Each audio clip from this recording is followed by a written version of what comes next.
Good morning.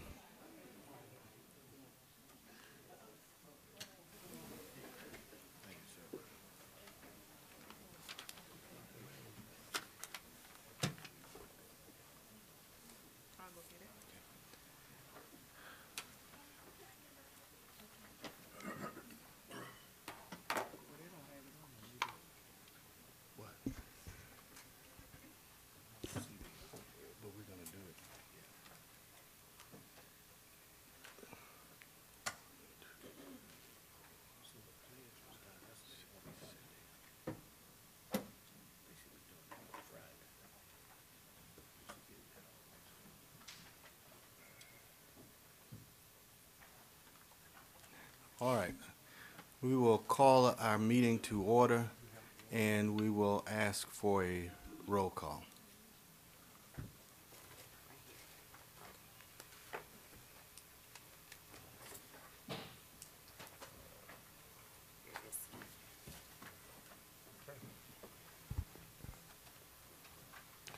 Yes. Attorney Rutledge, Here. Reverend Tolbert. Present. Ms. Bartholomew. Attorney Clayton. Dr. Davis. Mr. Fondell. Dr. Gaines. Mr. Gilliam. Reverend Henry. Mr. Hilliard. Ms. Jeffers. Attorney McGee. Mrs. Smith. Dr. Tarver. Dr. Whitfield. Mrs. Williams. You have a quorum, sir. Thank you, Mr. President. We'll now acknowledge our Vice Chair, Dr. Talbot, for the introduction of the minister who will provide the invocation. Thank you very much, Mr. Chairman. Today, I would like to introduce to us for the invocation this morning a Baton Rouge native who currently serves here as the Vice Chancellor of Academic and Student Affairs at the Law Center, but he's also the pastor of the Jesus Christ is Lord Ministries, and he is Dr. Roderick White, and we will ask at this time if he will lead us in the invocation. We'll bow our heads. Thank you, O Heavenly and Gracious Father, for this opportunity again today to come and assemble together as a system and this Board of Supervisors. We ask that you would bless the board, bless its chair and vice chair, and give them the wisdom necessary to continue to lead this system in the direction that it needs to go. We pray for each and every individual board member that as they deliberate today, that they will use the wisdom that you give them to make decisions that honor you and honor this university and its legacy. We pray for the system itself and for each and every one of us. We pray for the leadership, our president, chancellor, his staff, our faculty, administrators, and students, and we pray that all that we do today would be pleasing to you. We ask this all in Jesus' name, amen. Dr. White, on behalf of our chairman and the Southern University Board of Supervisors, I'd like to present you this certificate of appreciation for being our chaplain for this moment.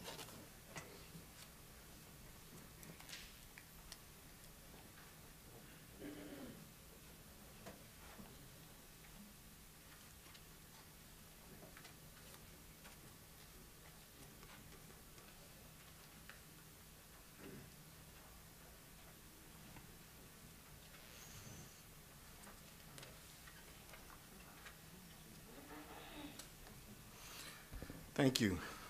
Now we go to item 4, public comments. Are there any public comments regarding matters on today's agenda? Any public comments? Seeing none, we go to our special presentations. We'll begin with presentation 5A, the Above and Beyond Award.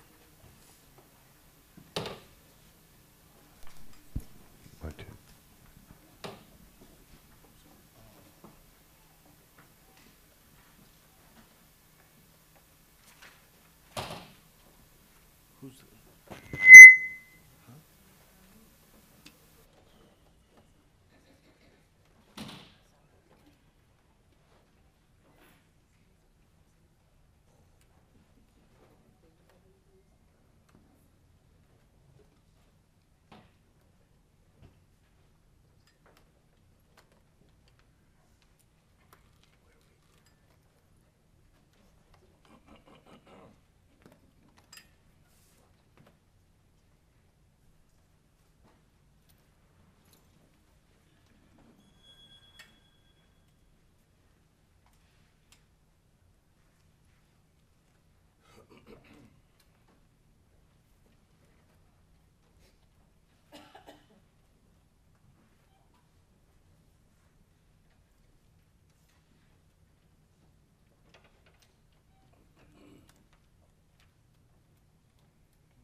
We'll move now to, we'll come back to the above and beyond presentation.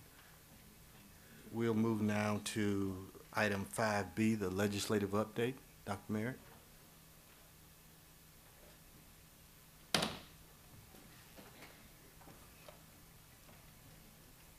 Good morning, Mr. Chairman, Mr. President, members of the board. I was looking over my shoulder to see if the gentlemen from Southern Strategy are here, but in their absence, we'll go ahead and present some information regarding our 2019 legislative priorities. As many of you know, the session is just a few weeks away from starting. It begins on April the 8th. This year, it's a 45-day session that centers around fiscal matters only, with a limited number of matters that are not fiscally related. So our legislative agenda speaks to matters that are fiscally important to the university, and that agenda is before you right now. It's fulfilling the promise is what you're looking at. It's the 2019 legislative priorities. We're going to have it up on the screen in just a moment. Is it a touch screen? Scroll up and down. Okay. So this document outlines 6 areas that we want to focus on this legislative session that we believe are of critical importance to the university and the entire system. And that's our continued funding stabilization, equitable land grant funding. And I'll back up just a moment on the continued funding stabilization. As you well know, that last year we were able, the last 2 years rather, not to have our budget cut by way of state appropriations. So that is a plus for us, and we're looking to have that obviously continued and perhaps even grow some along the way. And then our equitable land grant funding is our next top priority in that regard, that we're looking to have. You know, Marcus, I'm not a Mac person, so. Okay, here we go. It's at the bottom of the first page. Our land grant funding, as you well know, that we're required by federal legislation to be funded on a one-to-one basis for our land grant funding, and we're not quite there right now. And so we're looking to increase that. That's for our land grant programs with the Ag Center. Going from a 1.1 to 1-to-1 rather match to a 2-to-1 match is what we're hoping for. Then faculty salary increases, assistance with our unfunded mandates. That's the increase in the unfunded mandates. There are a number of things that colleges and universities are required to cover in its expenses that are not provided for by state funding, state appropriations. And so we're looking to do that this year. We're always in need of increased funding for GO grants. That's our need-based programs for students, need-based financial assistance as opposed to TOPS, which is merit-based. So the state is a little bit behind on that. And then capital outlay. So those are the 6 areas, and inside the document it goes through what those areas are in a little bit more detail, explaining what our position is and a little background on that. And we close out with just some excerpts from our capital outlay 5-year plan. There are a number of projects that we have on that plan, but these are the top projects that we have listed for each of our campuses that we wanted to focus on as time moves along. So over the course of the 45 days that will begin on April the 8th and go through June the 6th, we will be doing a number of things, and Southern Strategy will be working with us. There are our consultants to come to us by way of the Southern University System Foundation, working to support our efforts. We also have representation from each of our campuses on our legislative team that will be working with us along with the president and the chancellors to advance this priority package, and working, of course, with members of the Black Caucus. I will point out that April the 24th right now is scheduled to be Southern University Day at the Capitol. We're working with other HBCUs across the state. That is likely going to be Southern University and HBCU Day, that we're going to push for a larger effort with that this year. And that's scheduled, as I said, April the 24th. That's a Wednesday. You'll get more information on that as we get a little bit closer to that date. I will be happy to entertain any questions as it relates to our legislative priorities for 2019 And of course, throughout the session, I will add that we'll be back each board meeting with updates as well as information shared with you on a weekly basis of what's taking place at the legislature. Members, I'd like to remind you to use your iPads for those of you who wish to be recognized. I see none. Thank you. Thank you, Dr. Merritt. Thank you. Yes, Dr. Bell. Mr. Chair, members of the board, I'd just like to as well add that over the course of the last few months, the Board of Regents and the respective systems of higher education have really engaged to advance a common agenda for higher education this year. And that agenda speaks to two major priorities that all of the systems are behind.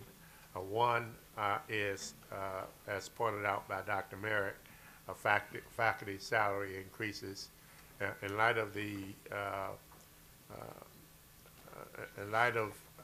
the governor's agenda that speaks to teacher pay increases, we believe it imperative that we secure resources to support faculty salaries in light of our inability to either retain and or recruit our faculty. And as you know, here on the Baton Rouge campus, we are challenged with that reality, and rightfully believe that this is one of our highest priorities. And the second has to do with bringing resources to account for unfunded mandates. Again, a challenge that all of the higher education community have to respond to. In the case of Southern University, 77% of our state general fund is returned based on annual increases to mandated costs such as insurance increases and risk management cost. And so both of those we would anticipate would bring relief. One would bring relief to our budget, another would address a major priority across the Southern University system. So I just want to make you aware that those two items, notwithstanding the respective priorities for each of the systems, those two priorities will be common across higher education this year. Mr. Gillum. No request. Sorry. No request. Okay. All right. I see that Mr. Braxton has arrived. Would you like to add anything to Dr. Merrick's presentation? Good morning. My apologies. Good morning. My apologies. Not knowing exactly what Dr. Merrick has said, not exactly sure what I'm going to add to it. However, knowing the priorities, I certainly will tell you that we will certainly work very, very hard to make sure that the mandated costs and the capital outlay requests will be covered. We believe that certainly the revenues are there once the revenue estimating conference, finally meets and makes their decision, which we expect to happen on April 10th this time. We believe with 9 months of data, the feeling is that the Speaker of the House will finally be able to support some recommendation for higher revenues that can be recognized and used in the budget. So, not knowing exactly, exactly what was said, but having seen what she had, I certainly, well, I've read this. I just don't know what she said. But I mean, I'd be certainly glad to entertain any questions that you might have that I might be able to add to what's going on currently. Seeing none, thank you. Thank you. Once again, I certainly do apologize for my tardiness. Yes, sir. We'll move now to item 5C, Southern University System Strategic Plan Update, Goals 2.3 and 4. Is that Dr. Penny? Yes. Okay. Mr. Chair, members of the board, as you're aware, we have sought to provide for you an overview of the strategic goals that make up the strategic plan for the Southern University system. And Dr. Penning then will provide more detailed overview of goals 2, 3, and 4 at this time.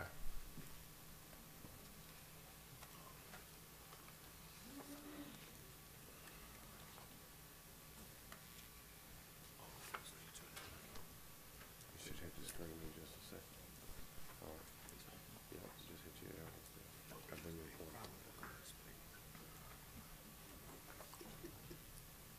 point. Thank you, Mr. President. To our chairman, to our vice chair, to the distinguished members of the Southern University Board of Supervisors, to the members of the Shared Governance Protocol team, our administrators, our faculty, staff, of course, the reason why we exist, our students, and to alumni who take the time, personal time, to stay engaged and support our institutions, I say good morning to you. Today I bring, as the president indicated, goals 2, 3, and 4. And those are before you. I hope the handouts have been passed, and they're being passed right now in support of that. So it begins with, as the president said, fulfilling the promise, and this first slide, I think, speaks exactly to that. It's a laser focus on our future. No more are we distracted. No more do we have multiple items before us. We are coming together as a Southern University system under one accord, under one plan that unites us all and sets our direction from today, 2017 being our baseline, all the way to 2025. Our mission, I'm not going to belabor that. I spoke to that at our Shreveport meeting, but suffice to say that as a system, we exist to support, protect, and advance the unique missions of each and every one of our 5 campuses. Core values, I touched on those. I will not belabor those. I do want to spend a second to touch base that we have an institutional effectiveness model that, in essence, captures the operations of the Southern University system that begins with planning. Next, we have resource allocation or budgeting that allows us then to do our jobs. That's the implementation phase. Of course, everything we do, there has to be an evaluation or assessment of it that generates data for us, and that takes us to phase 5, using the data to inform our decision-making for continuous improvement. And everything we do must always be centered around our mission. So goal 2, a commitment to academic excellence and student success. There was tremendous conversation yesterday from our consultants. A lot was said about our 4- and 5-star programs, and that at heart is what this university is now transitioning to. Supervisor Gilliam talked about that the 2-year colleges have in fact been under this obligation for many, many years. They exist to support a dual mission, a workforce mission, and of course a transfer mission. Our 4-year institutions are very much in one accord in that support.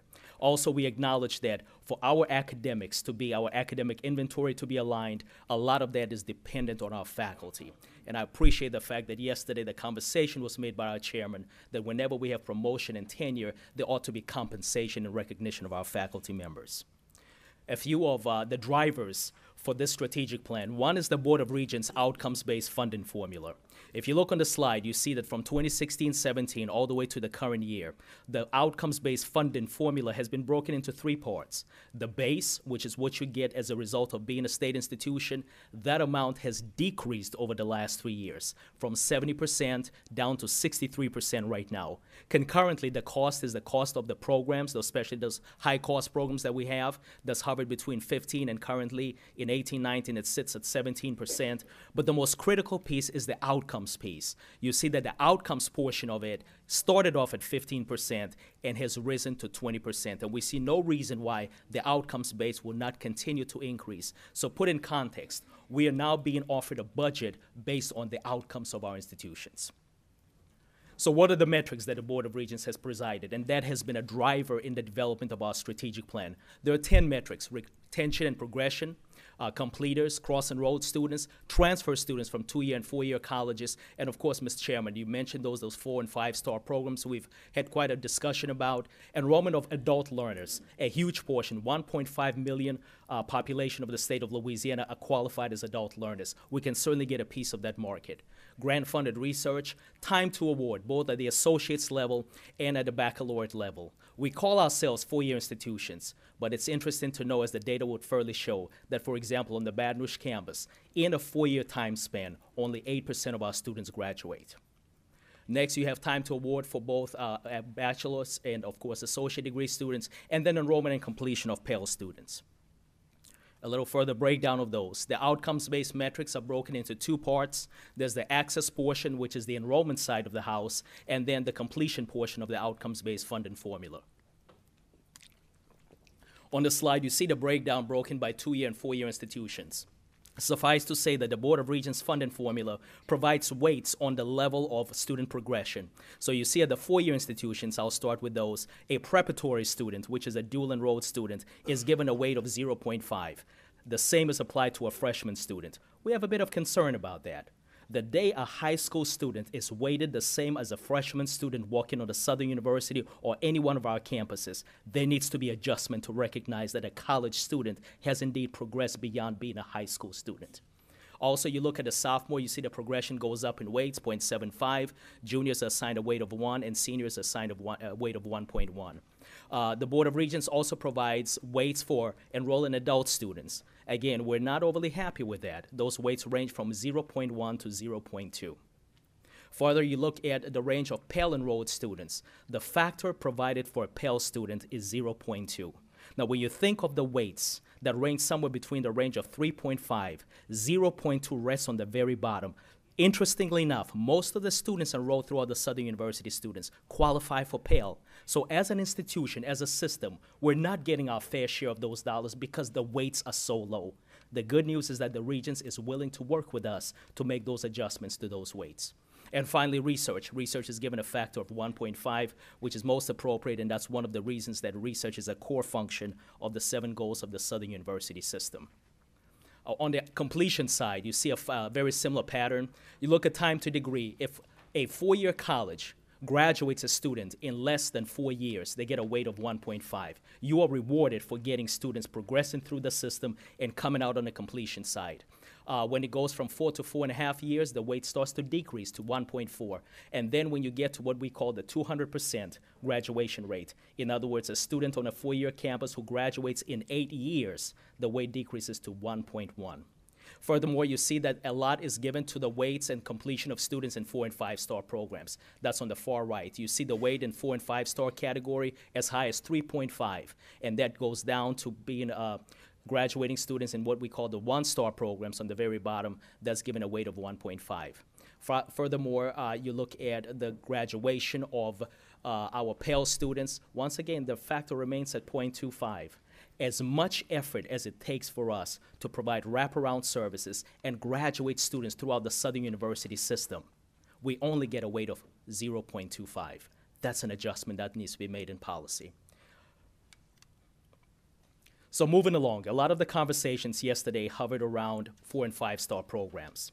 In the strategies that are laid out, and this goes back to November of last year, this system, working with our chief academic officers, we in fact acknowledge the fact that we are looking at monitoring and revising our curriculum offerings, bringing those in line with the market demands, those 4- and 5-star programs. Looking at 4- and 5-star programs further, high wage, high demand, expanding upon graduate education and the whole notion of online education. That is part of our inventory, that is part of our success. So here's the data. The conversation rested yesterday. Well, it's SU Bar's retention rate, that sits baseline at 64%. SUNO is around 52%, SUSL at 37%. So as a system for our baseline, 51% of the students that are retained. I appreciate what our consultant said. It is cheaper to keep her. We work so hard to bring our students into the university. Now let's close the loop on making sure that we retain them in the university, progress them through their curricula, and of course make sure that they complete or graduate on time. What I appreciate most about the president is that he said the measures of success cannot be stopped at graduation or completion, but the final step is the placement of students in jobs that will allow them to earn not just a living, but to also contribute to the state's treasury. You see the projections, both from the Baton Rouge campus all the way through SUNO, Sussex in the system. We wish to be at least at 72% in 2025. What is interesting about the retention rate of 72%? When we looked at our aspirant HBCU universities, the FAMUs, the North Carolina A&Ts, as of 2017, they had an average retention rate of 71%. We are at 64%. What we're striving to do is in the next 7 years to get to where they are today. That is not an overly aggressive goal. That is simply meeting the benchmark of where our aspirant institutions exist today. So here are some strategies. I recall Dr. Tarver asking a very specific question that needed a very specific response. What are the top three? And I recall Chairman Rutledge also speaking about that. What are some of the top 3 items that will keep us awake at night? Mr. Chairman, Dr. Tarver, one is a very specific recommendation, having an early alert system. We had an early alert system when I walked this campus when we were 12,000 strong. What is an early alert system? An example is the Grades First program. We utilize that already among our athletes. It's time for us to scale that program institution-wide, not only on the Baton Rouge campus, but also all throughout our system.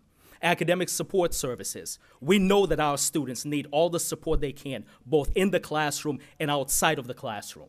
These are services we know about. At some point in time, as Nike said, we just need to do it. Also, our freshman academy, mentoring and counseling. We know that it's not just academics. Students come from all walks and backgrounds. We ought to be here to provide those services because that aids in the graduation and retention metrics that we're looking at. And I recall when I served as Vice President for Student Affairs and Enrollment Management at Langston University, living and learning communities. We made sure we housed students based on interest. We made sure that the science students were put together so they could spend time both in and out of the classroom going over the subject matter in their field. We had graduate students and early young faculty who were willing to live on the campus, share some space and time with these students in these residential dorms. Living and learning communities absolutely work.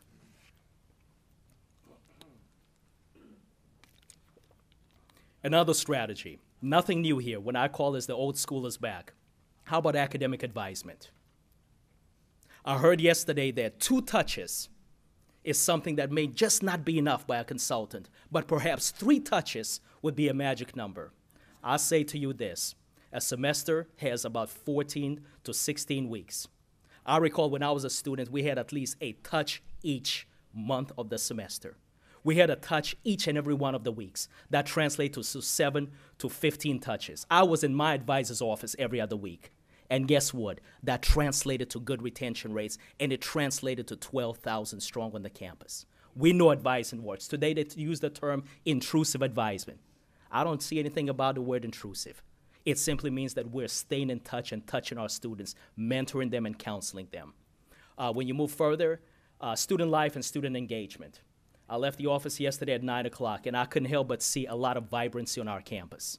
That is a phenomenon that needs to exist every single weekend. Our campuses must be alive, must have a thriving campus life to make sure that these students are engaged, they're interested in coming back each and every semester. Grades First. I mentioned the early alert system. Grades First speaks to that. An early alert system that pinpoints at-risk students early in the semester to allow for intervention when the students need it most. It is too late when we talk about retention of students and reaching out to students after midterm grades have been submitted. If they're already making D's and F's and we run a D and F report, DWF report, by that time, how much work can you really do when the semester is almost done? The intervention needs to happen on the first day of registration and stay with the student all throughout the semester. A little bit more on Grade First, and I would say this. A lot of HBCUs, Lincoln University and others, have already adopted Grades First as an early alert system throughout their campuses, and it shows in the outcome measures that they're looking at. So we talk about graduation rates. As I stated, for the SUBR campus, the 4-year graduation rate is 8%. We can certainly do better than that. At some point, we call ourselves 4-year institutions. We need to live up to that 4-year label.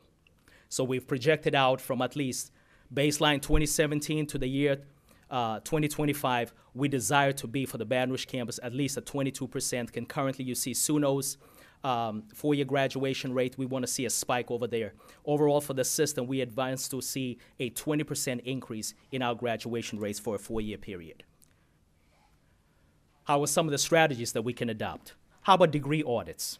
A degree audit is simply a chance where technology Dr. Tarvis used to keep up with a student's plan of study. So a student through advising and degree audits knows exactly what courses they need to take each semester. If we look at a 4-year university and we understand that 15 credits would have to be what you have to complete each semester, 30 credits for a year, over a 4-year period to complete your 120 credits, then we need to make sure that our students are constantly reminded these are the courses they need to take. Degree Works is one of the tools that allows students to do that. 15 to completion or 30 credits per year. We understand that our students come from different backgrounds, and we have to strive and encourage providing all the services we can to make sure that they're able to stay the course and graduate on time. Obviously, I need not say, the longer a student stays on campus, the greater the student indebtedness would be.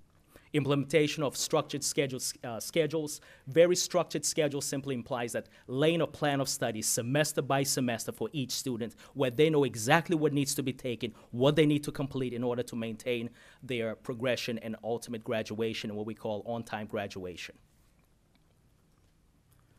I simply go with this logo. We know what needs to be done. I appreciate data. Data informs decision making. But implementing common sense strategies like grades first, it's time to simply do it.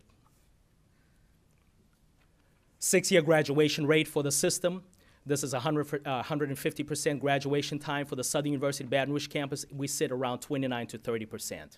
So translation, in 6 years, approximately 30 students that began in a cohort graduate in a 6-year span.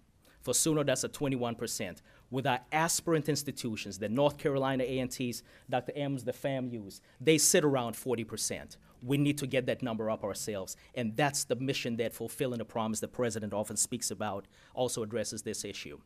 Finally, an 8-year graduation rate. For a 4-year campus, that means you graduate in 8 years. Our 8-year graduation rate hovers right under 40%. We have to do better, and the strategies are in place for us to do better. Now the 2-year campuses.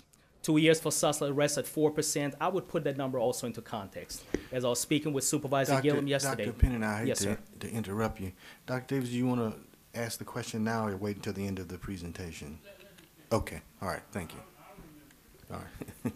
Thank you, sir. Thank you, go ahead. He's on a roll, so I didn't want to interrupt him. Thank you. Thank you, Dr. Thank Davis. you. Sorry for the interruption. Thank you, Mr. Chairman. One of the items that Dr. Gillum reminded me yesterday, and I've spent some time with community colleges, is that these numbers for community colleges need to put into context. Community colleges have a dual mission. One is a workforce mission. A lot of times students attend community colleges because they want to earn either a certificate or just complete certain classes because there's a job waiting on them. When you have a $60,000, $70,000, $80,000 job for completing 18 months of work, that becomes a reason why you may end up exiting out a little bit sooner before you get that actual credential. So there's a reason why those numbers for community colleges are much lower. And there's a big conversation that Mr. Gillum referenced about with the Board of Regents. What is the definition of a completer versus a graduate? 150% graduation rate, you see that before you, that hovers around 9% for Sussex. We want to get that to around 20%. And of course, over a 4-year period for a 2-year college, that means graduating in 4 years, it starts at 16%. We want to get that also to around 20%. Total number of awards and degrees. These are the completers, degrees, and awards for fall 2017. Altogether, we put out close to 2,700 awards in 2017 across our system. The breakdown is there for the campuses. I want to touch on one particular item, and that's the doctoral class. And I'll use the Southern University Baton Rouge campus as the example. Right now, we're classified as a Carnegie 4-year 3 institution. The president's vision is to see us move up one SRAB level to 4-year 2 institution. That requires that we need to put out close to 30 doctoral degrees each year. We're sitting at 14, we need to get up to 16. So that means that we need to add approximately 2 doctoral degrees each year for the next 7 years to allow us to achieve that goal. With that goal, obviously, come the benefits and the recognition for our campuses. I want to touch a little bit on the licensure. That's one of the measures of success for campuses. For NCLEX on the 4-year campus, Baton Rouge, we sit around 89% right now. We want to get that to about 10 percentage points to 97%. For the 2-year campus in Shreveport, the NCLEX score sits around 73%. Very good. We want to get that up to approximately 89%. Praxis, we sit at 100%. That is excellent. Finally, with the Bar Association, and this is a conversation I had extendedly with Chancellor Pierre. He schooled me, educated me on the terminology. So what he referred to as the Louisiana Bar Exam calendar year first-time test takers, the Law Center sits at 58% right now. We want to get that to 65%, and these numbers came directly from Chancellor Pierre. Also, he educated me on what is now being proposed under ABA Standard 316, what they call the ultimate passage rate. The ultimate bar passage rate under ABA, for Southern, the data sits around 76%. He wants to get it up 7 percentage points to 83% by 2025. And finally, the number of students that are placed, law school students after 10 months, we sit at a placement rate of around 73%. We want to get that to around 80%. Goal number 3, commitment to institutional effectiveness, accountability. I'm going to touch on 2 quick indices over here, and I appreciate Mr. McClinton. He really schooled and educated me on these in the fiscal area, what they call the working capital, the dollar value. In essence, you're looking at your assets and liabilities. You want to make sure that your assets obviously exceed your liabilities. You see the data for each of our campuses, the Southern University Baton Rouge campus, around $15 million in assets. We want to see that grow, and you see that growth indicated for each of our campuses, SUSLA, SUNO, the Ag Center, and the Law Center. Then the other metric is what they call the quick ratios. The quick ratios, in essence, is dividing all of your assets divided by your liabilities. You want to sit at a ratio of 2 to 1, which means that for every liability, you have 2 units of assets to go with it. The data. For the Southern University Baton Rouge campus, would sit at 1.71, very close to 2. You see SUNO's number, you see SUSLA, you see the Ag Center, the Law Center. As a system, we're right under 2 ratio. We're at 1.83. We want to see that grow to about 4.3, which means that for every liability we have not just the baseline of 2 assets, but we want to double that to 4 assets for every single liability that we possess within the system. Finally, a commitment to scholarly research, discovery, and entrepreneurship. The data. Across the system, we brought in on the Baton Rouge campus the dollars submitted to different funding agencies, around $24 million for the Baton Rouge campus. SUNO, thank you, Chancellor Devazan, shared the numbers with me, right around $9 million. The Ag Center sits around $6.7 million. So for this system, in our baseline, we're around $40 million. We want to see that grow to about $84 million, which is close to doubling that number. And that would be about an 84% increase. These are on submissions. What are some of the strategies? We certainly want to grow our extramural funding, but very key in this are faculty. We currently have a policy that allows us to compensate faculty. We call it extra compensation up to 20%. We certainly want to see incentivizing our faculty where that extra compensation policy could be increased some. If these faculty bring dollars in, tough times, we can't give a lot of raises, we can at least reward them for the money they bring to the university. We want to see that extended, not just to the faculty, but also the departments and colleges from which these faculty come. These colleges expend dollars in terms of graduate students and staff to support the research endeavors on our campuses. We want to see those also rewarded as part of the dollars that are returned back to the university. On the award side, fall 2017 baseline data, Southern University, we brought in around $18 million. SUNO around $8 million, the Ag Center around $2.8 million for a total of right under $30 million. We want to see that at least go up by 47% to $43 million as a system. Finally, looking at the impact of Southern University on the state of Louisiana, we initiated the study through Hanover Research. 3 areas that they looked at. On the demand side, they have what they call the direct effect, i.e. the monies that are directly invested by the operations and students and spending of our system campuses, the indirect benefit, and what they call the induced benefit. And here are the numbers, and something we should be proud of. As a gross output, Southern University system contributes $158 million to the economy of the great state of Louisiana. That is significant. Additionally, when you look at labor income, we contribute around $73 million. This is the message to send to the legislature. Southern University is not a liability. Southern University is an asset to the state of Louisiana. Southern University is part of the economic driver engine that drives the state of Louisiana. And the numbers are there to back that up. Southern University supports close to 1,500 jobs in the great state of Louisiana. And finally, in the executive summary, if you look at the very bottom, they talk about the multiplier effect that Southern has. For every dollar expended, there's a multiplier of another 90 cents that is spent in the great state of Louisiana. That is something we should be proud of. Accountability as I close, we are absolutely committed to advancing the planning aspect, the resource allocation, and an assessment culture that is focused on continuous improvement. We know that there's a scorecard. Accountability leadership speaks about being able to be held accountable for the things you say. The scorecard is listed before you. The goals will be there. Each of the metrics will be there. You will see two simple columns. Here's the target we set at the beginning of the year. Here's what we accomplished at the end of the year. And then we can make and learn from the difference. If the difference is in the minus grade, clearly then there's room for continuous improvement. Last two slides, people matter. As I look at this board, we can look at bricks and mortar and discuss everything else, but we know that at the end of the day, it is about our students, number one, it's about our faculty, number two, it's about our staff. They are the engines that make it work. And finally, this last slide. This last slide epitomizes everything that is wonderful about HBCUs and Southern University. This slide reminds me that, but for Southern, I would not be standing here.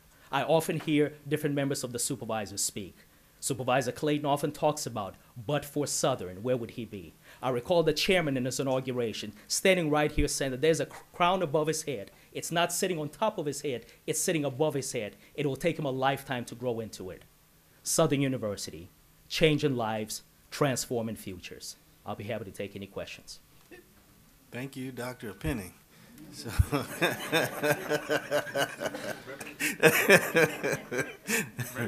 yeah, Reverend Talbot doesn't want you to come anywhere near his church, okay? So we will recognize Dr. Davis. Thank you, Mr. Chairman. Dr. Penning, first of all, let me commend you and your staff. Dr. Monaghan, is she here? Yeah, I want to say that this is the most comprehensive report I've seen on where we are as an institution and where we need to go. I haven't fact-checked all your data, but I will, okay? I will fact-check it. But one question I do have is that we talked about the formula that's used to allocate the money and those parameters that's in there. Yes, sir. Have we been audited? Has that process, maybe Mr. McClinton, has that been audited? I know that back in the past we said we might not be getting everything we were owed. Has that been audited recently to see that we are getting what we owe? No, there's not been an official audit. Haven't been official audit? Right. I'd suggest that if we can get one, I'd like to see one. That's number one, okay? And I don't know who's responsible for that, but I'd like to see the funding formula that we get from the state of Louisiana audited. Number two, we talk about the largest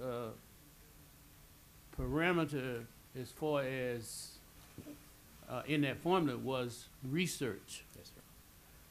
And I'd just like to know where we are in terms of getting our faculty involved in research. Now, when we had those 12,000 students, That's right.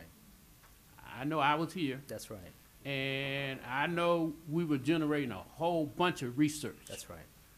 And in fact, I think I was one of the ones that went to Dr. Stone That's right. and got that incentive program implemented here, modeled in LSU. Yes, sir. Okay, so I'd just like to know where we are in terms of research. This is Dr. Walker. Dr. Walker over the Ag Center. That's right. Ag Center has base money coming in for research. That's right. It has money for extension. It also has competitive money within the 1890 community. Now that one-to-one match, I was part of that implementation.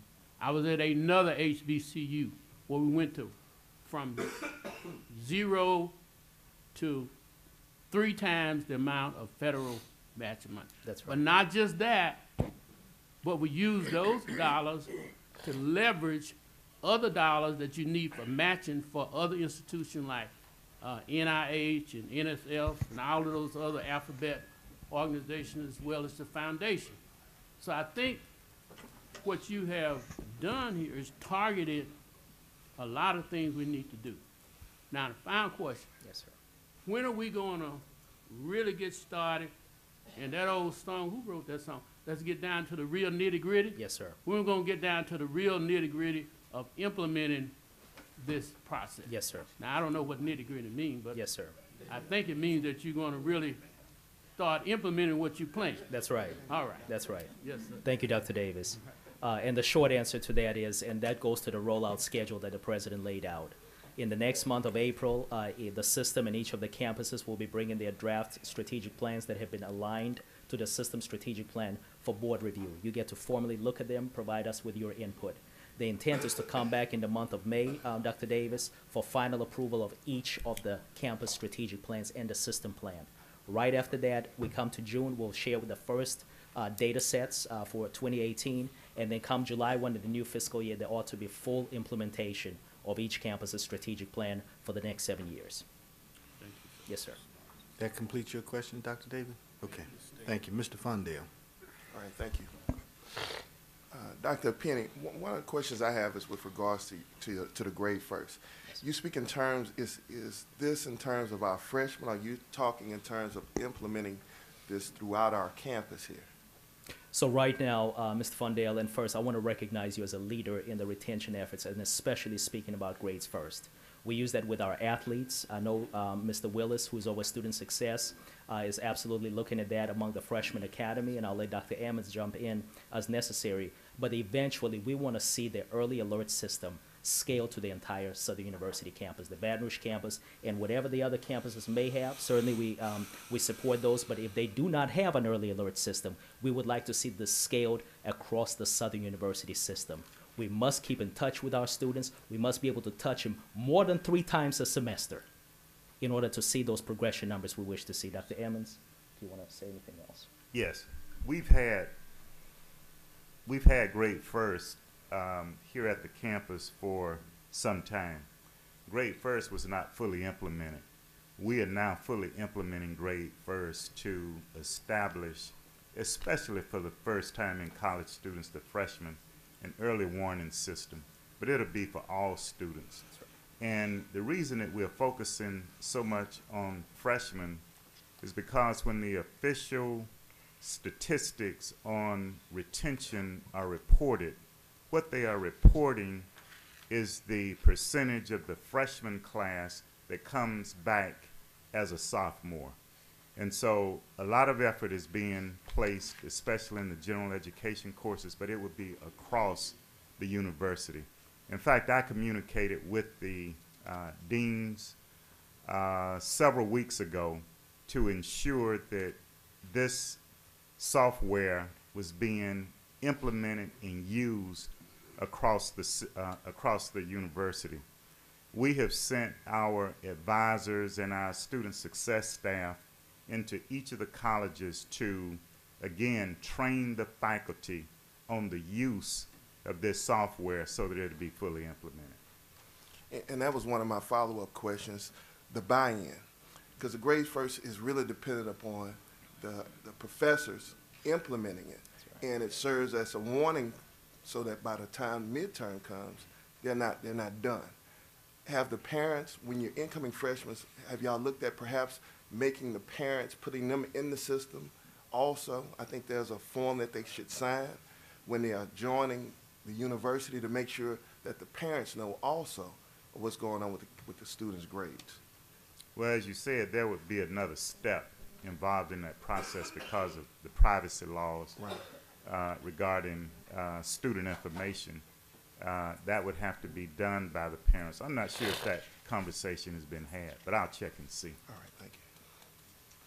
That completes your question, Ms. Fondale? Yes, Chair, thank you. All right. I don't see any requests for questions.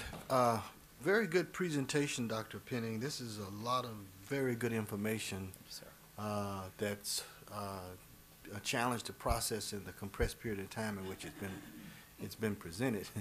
I wish we could spend a whole day, a weekend on this, because I think that these are the kinds of mission-critical matters that ought to be given some priority in terms of our attention and thinking. I've always been concerned, to follow up on one of the things that Dr. Davis highlighted, this whole, the factor or the multiplier, if you will, Yes. on research. Yes. In the development of the formula, I was concerned, and I remain concerned, that this high number places institutions like Southern at a distinct disadvantage, particularly when we compare to Tier 1 research-intensive institutions. In the aftermath of having to declare financial exigencies several years ago, we had to eliminate programs, we had to consolidate programs, we had to eliminate faculty members, and those that remained, we increased their class load. That's right. And that that alone does not lend itself for that person to have to teach a full class load. That's right. And then be expected to produce the kind of research that we expect at the end of the day. That's right. In the Tier 1 research intensive environments, these faculty members are given the lowest class load. That's right. They're given research assistance. That's right. And additional funding to, in many instances, to serve as seed money to help them undertake the research and development that they're focused on. That's right. What are we going to do? Are we thinking about how we do that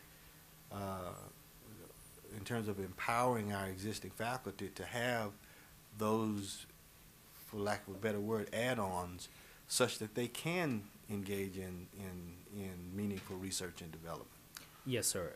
And I'll give a very brief response, and I'll turn it over to Dr. Ammons. The short answer is that I know Dr. Ammons, along with the deans, are having those conversations. And Dr. Ammons, I yield to you. Thank you.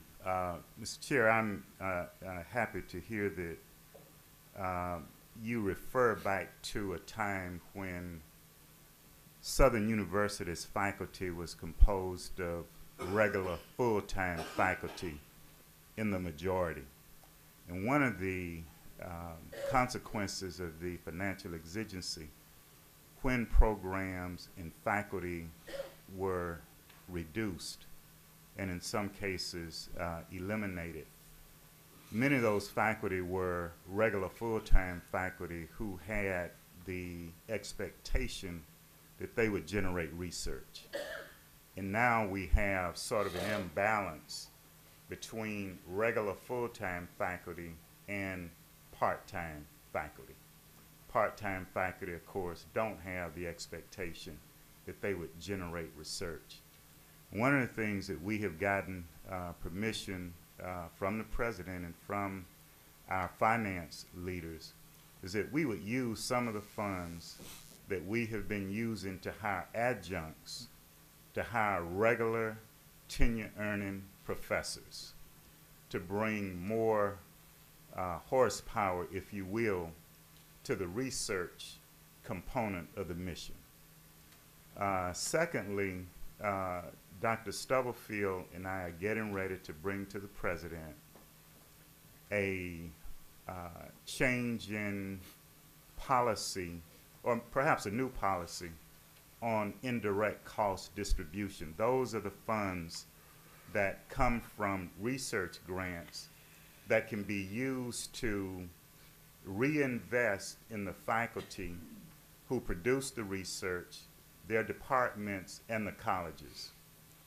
One of the things that Dr. Peening mentioned earlier in his presentation was that we need to incentivize our faculty to produce research. And I think one of the, probably one of the strongest things that we could do is, because they know their research grants produce indirect costs, That's right.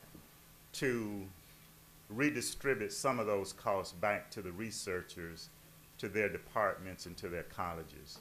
And so there are some things that are underway, and I think too that we will be able to see a difference in the level of research that Southern University produces, especially because of the current academic program inventory that we have. We have programs that are natural fits for not only research grants, but also for contracts. And we are now making a huge push in the area of contracts, which also produce revenue that can be used in the university to enhance our faculty and to enhance the university overall.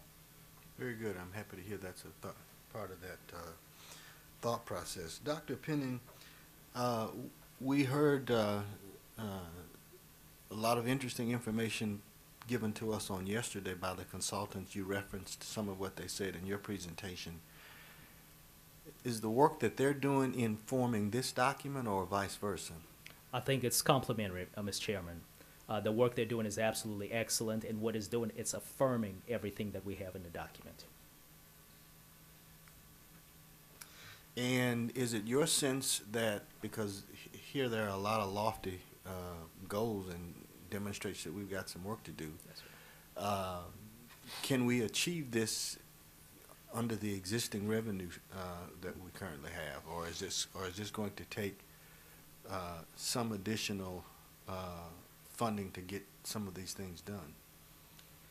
I think there, Mr. Chairman, we will certainly strive to work within the existing budget, but I understand that the limitations that poses on us. Yeah.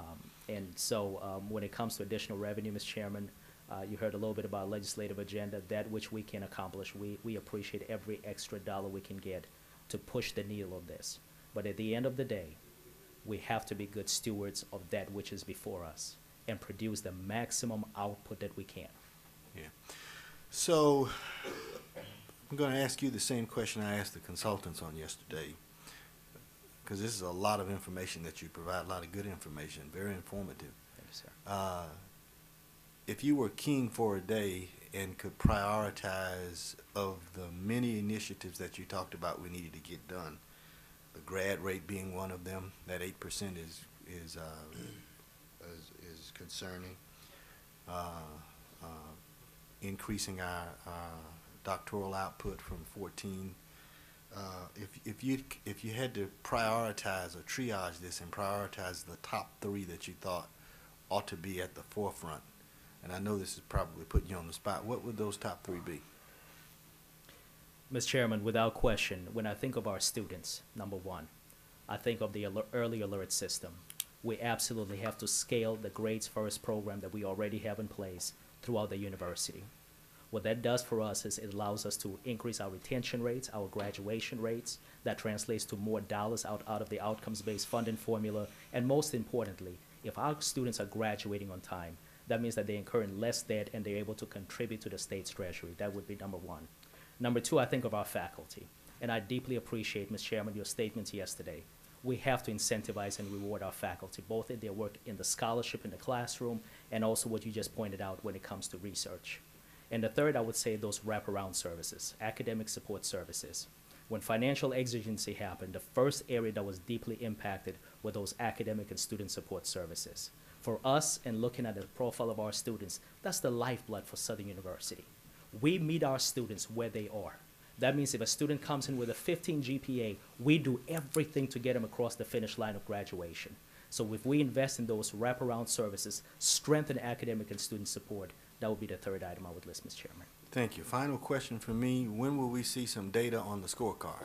As Chairman has promised, at the end of the fiscal year, by June 30th, in the first week, I think in the month of July, we should be able to tabulate everything from 18-19, the current year we're in, and you will have the first data set before you. Thank you. Thank you, sir. Thank you very much. I see no request to speak. Oh, Dr. Belton, I'm sorry. Yes. Thank you, Mr. Chair and members of the board. I want to just put all of this in context because what we have offered to you is a strategic plan. It's entitled Fulfilling the Promise, A Pathway to Excellence. And I want to just reflect on the latter part of that connotation, because what we're talking about now is how do we get there? There's a lot of reference to years past, or a time when the Southern University Baton Rouge campus hosted as many as 12,000 or 13,000 students.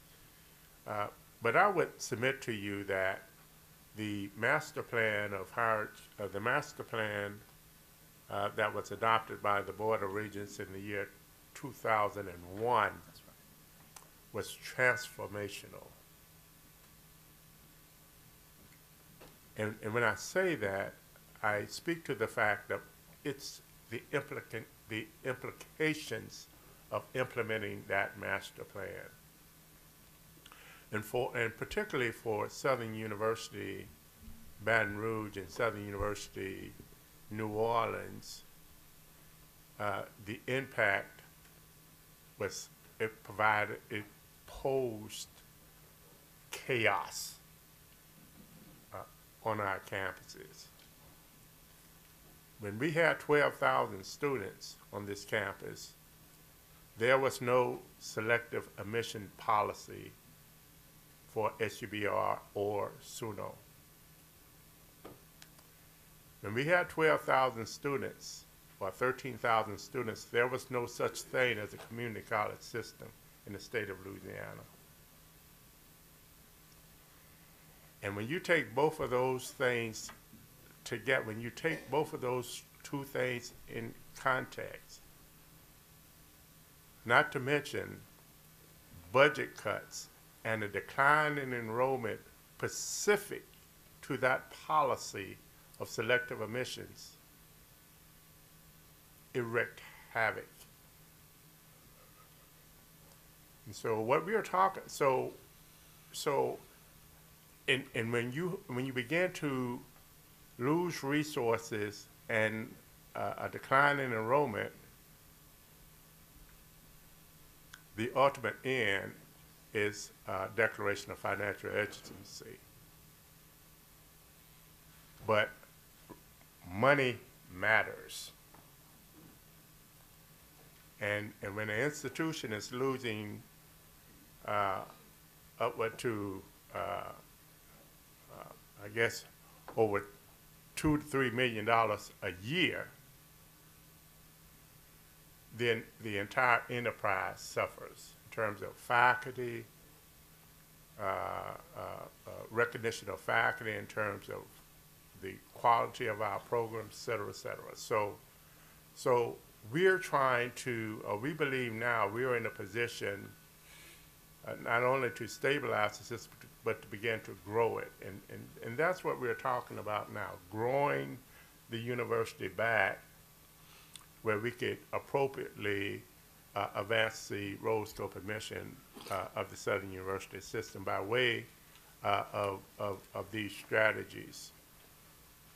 And so even in terms of your question about additional resources, and the reason that we spent so much time on goal 1 is that it's twofold. One, because that's the quickest way for us to enjoy resources is to grow our enrollment. And by growing our enrollment, then we can infuse dollars back into the academy. We could ensure that we have the support systems that promote student success along the way. And we could fulfill our responsibilities to our community. And so the things we've been talking about in terms of Imagine 20,000, in terms of starting with the academy, working on our infrastructure, not only our physical infrastructure, but in fact making sure that we have the wraparound services to support students' matriculation on these campuses. Those are the type of things that we're talking about in keeping with this strategic plan for the Southern University system. So I want to kind of put that in context because it all folds together, and these activities, if you will, or these strategic aims, it's going to push us. And there's no, we're saying that, and I've said to the chancellors that, you know, these goals are are ones that should make you uncomfortable. But what we're doing right now is trying to determine whether or not they are realistic. But they should challenge us along the way because, again, we have slipped in keeping with the effects of this master plan. The good thing about this master plan is we have an opportunity going forth this year, in the next couple of months, to revisit the master plan for higher education in the state of Louisiana. And even as it relates to some of the metrics of the outcome-based formula, we are challenging that right now. So we're working on these things, Dr. Davis, as we go. The grades first, the program prioritization, we're working on these things as we go, but we're going to ask you to ultimately endorse this plan that would hold us accountable to doing what we say we're going to do.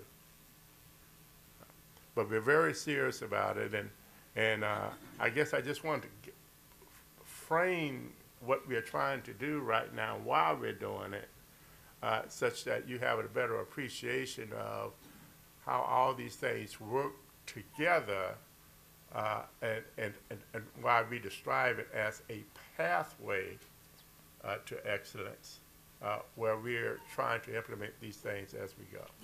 Thank you, Mr. Chair. Thank you, Dr. Belton. Seeing no other questions, thank you, Dr. Penning. We will now revisit the Above and Beyond Award. Dr. Fab, are you here? Okay. Good morning.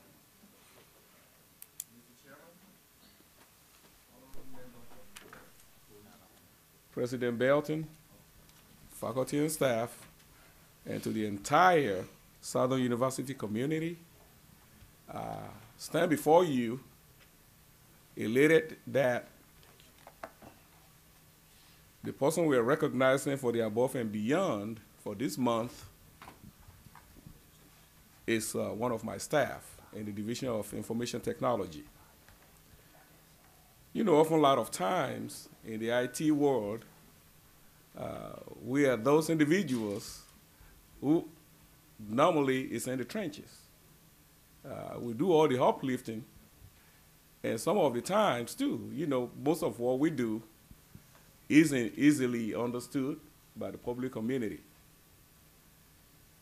But we continue, you know, to do the best that we can to make sure that Southern University takes and maintains its rightful place in higher education in Louisiana. If you will allow me, you know, just a couple of minutes, I'd like to present to you this month Above and Beyond employee.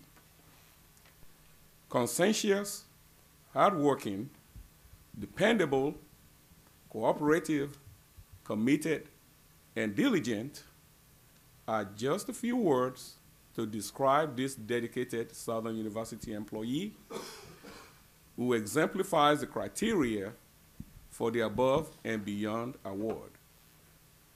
Today's honoree is a 21-year employee in the Division of Information Technology. Our work extends to all corners of the campus as well as the entire SU system. She is known for a positive and engaging personality and for going above and beyond to get things done.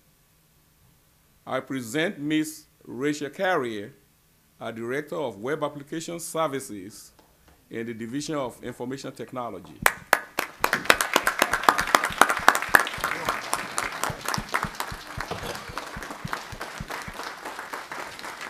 Rachel, okay, well, yeah, I'm still going, but I guess, well, yeah, come on.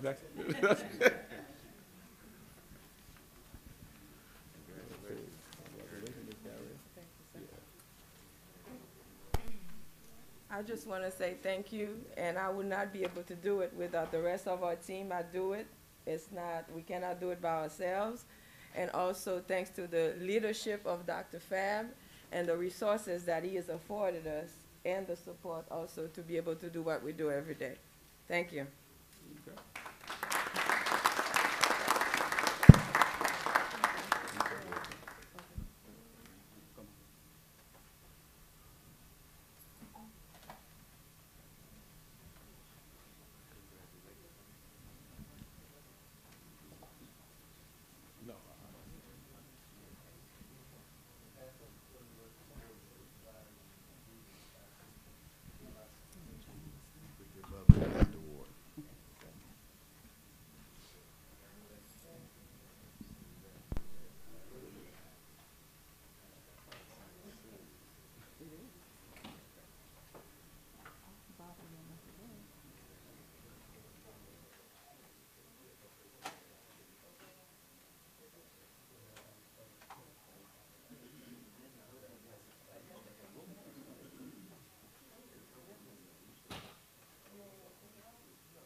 Board members, I would like to take this opportunity to recognize one of our own.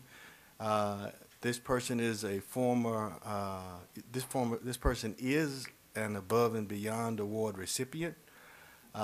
He, along with a number of employees on Founders Day, were recognized for their service to the institution, and he was in the 30-year class, and I speak of none other than Dr. Robert Renee. And Bob, we want to present this to you on behalf of the board in commemoration of your distinguished 30 years of service to government. Thank you, Mr. Chairman.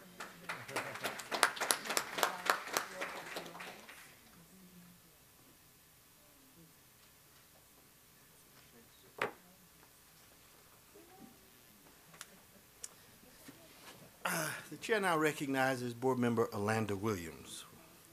Thank you, Mr. Chair. I received a call from my supervisor, Dr. William Wainwright, about a month ago asking to identify a student at Southern University to sit on, at SUNO, to sit on the student panel for the Conference of Louisiana Colleges and Universities.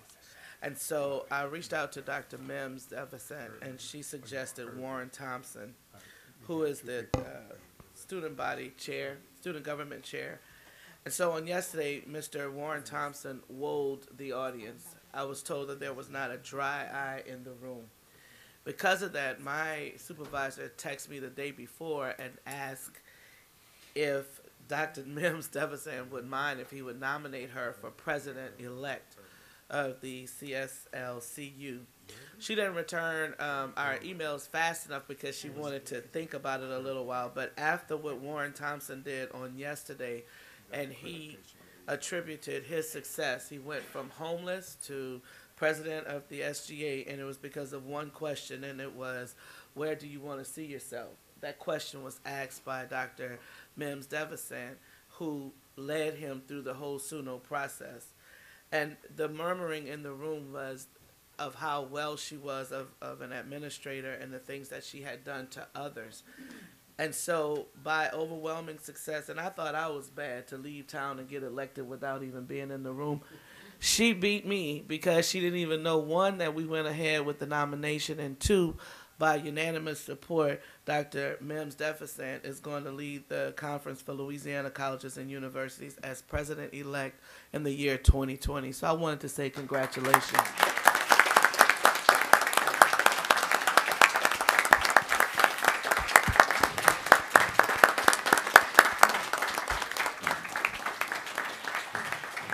And it speaks to how humble she is, but the impact that she is doing, as well as all of our chancellors in this system, like you said, but not for Southern. I know, but not for Suno, I wouldn't be here where I am. So I wanted to recognize that for her, and also that this past week on Tuesday, Dr. Corman Walters, who's a Suno graduate, was selected as president of Tougaloo's College. So the Southern imprint is going across this nation. Thank you. Very good. Thank you, Ms. Williams, and congratulations to you, Dr. Mims Devezan. Dr. Davis. Yes, I can't pass up this opportunity to commend and congratulate Dr. Mims Devezan. But I do want to say a story. There was a young man who had finished high school in Baker. His father graduated from Grambling, played basketball there, and the father and the son and the sister and the mother had packed the vehicle, and they backed out of the garage, and they were headed to Grambling. Well, by the time they got to the street, the young man said, "I don't want to go to Grambling. I want to go somewhere else." The dad said, "Well, where?" He said, "Well, I like to look at Suno." So his dad called my wife, who's on the school board in Baker, and of course she tasked me for contacting Dr. Mims Devezan. Long story short, within 48 hours, that young man was enrolled in Suno with Dr. Mims Devezan. I've never seen anybody move that fast on a young man who just said, "I want to go to an HBCU in New Orleans." And I want to congratulate her. And she has responded instantly. I mean, she answers the phone, she returns, and she gets things done. So I know she's going to be fantastic in this new leadership position. Congratulations again. Thank you, Dr. Davis.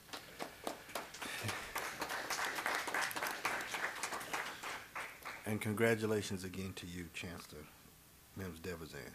We move now to item 5D, and we recognize our accreditation liaison, Dr. Hervey.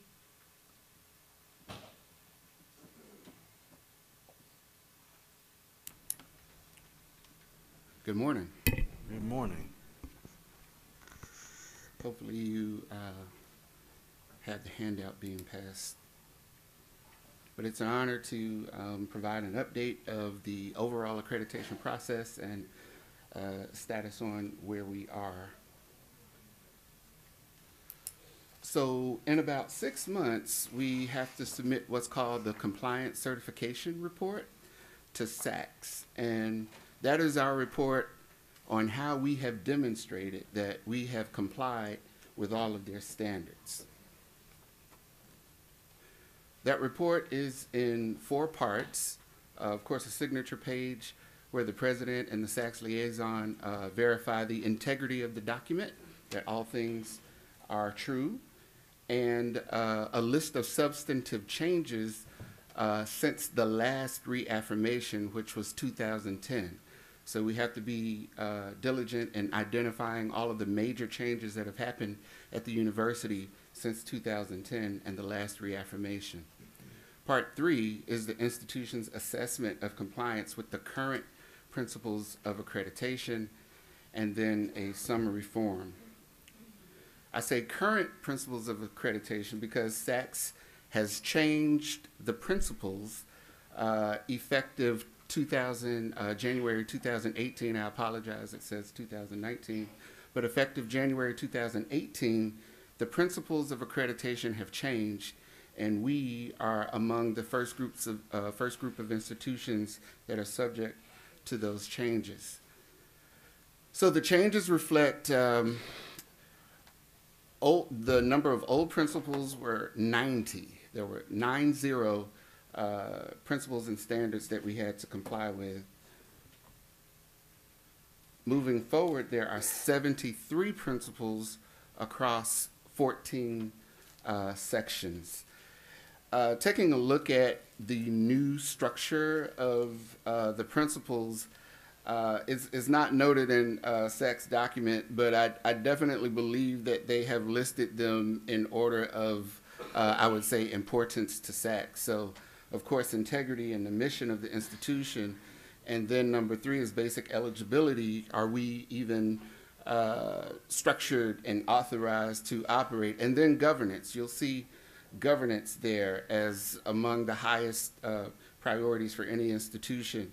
And there are 9 standards there, and I want to take the time to acknowledge this board and those 9 standards. And Dr. Peening will follow me a little later on the specificities around those 9 standards. But I wanted to thank you for being diligent, and I would like to report that we are confident that the 9 standards related to the board, we definitely can demonstrate compliance with those.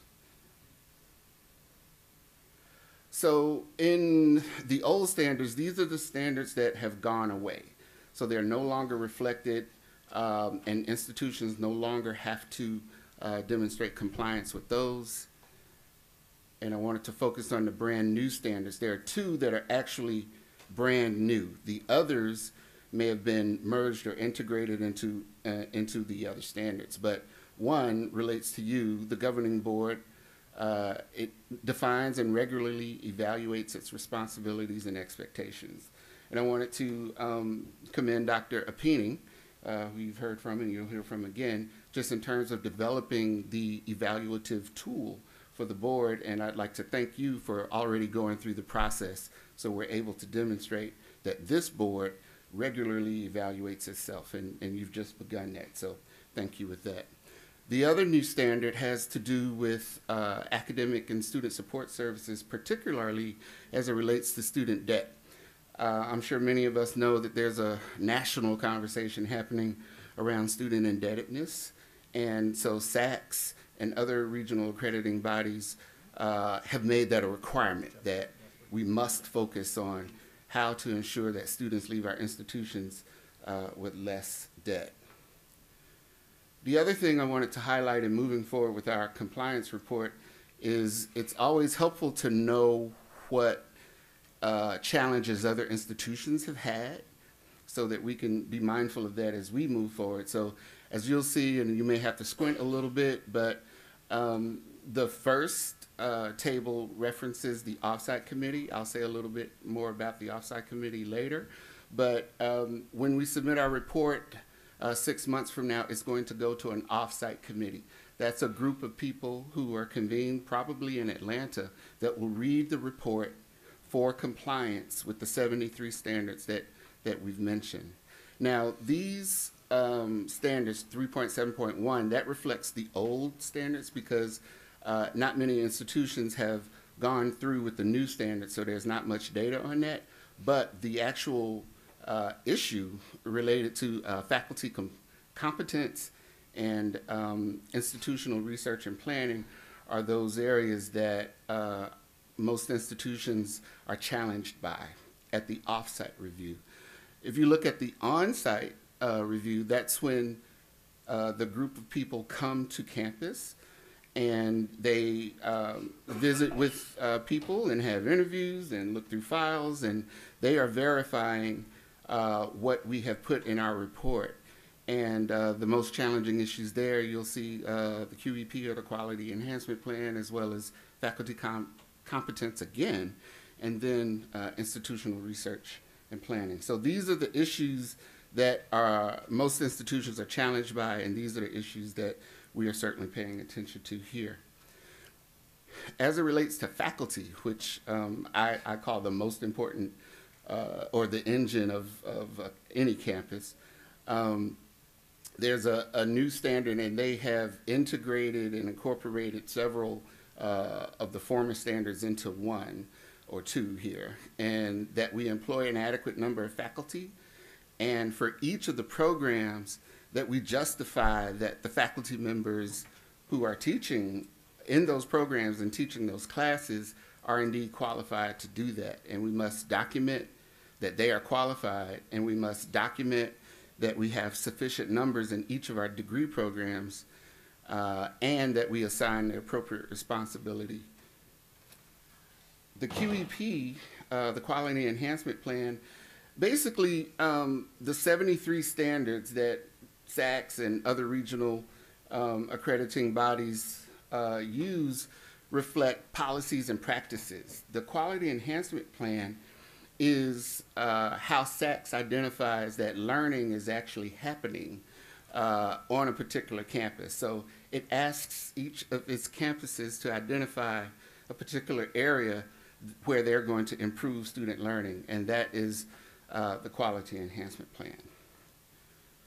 I wanted to remind us, one, I guess it's definitely a good thing, but in terms of SACS and when they come back, we were able to remove the sanction that we had maybe a year or so ago. That was in June 2018. But the issues I wanted to emphasize had to do with faculty adequacy, and there has been a lot of conversation about that heretofore. Student achievement, we've heard Dr. Peening talk about that, and we're definitely addressing that as well as it pertains to graduation rates, retention rates, job placement rates, and testing. And so those are the 4 areas that we have told our accreditor that we're going to focus on, and we're going to ensure that students achieve.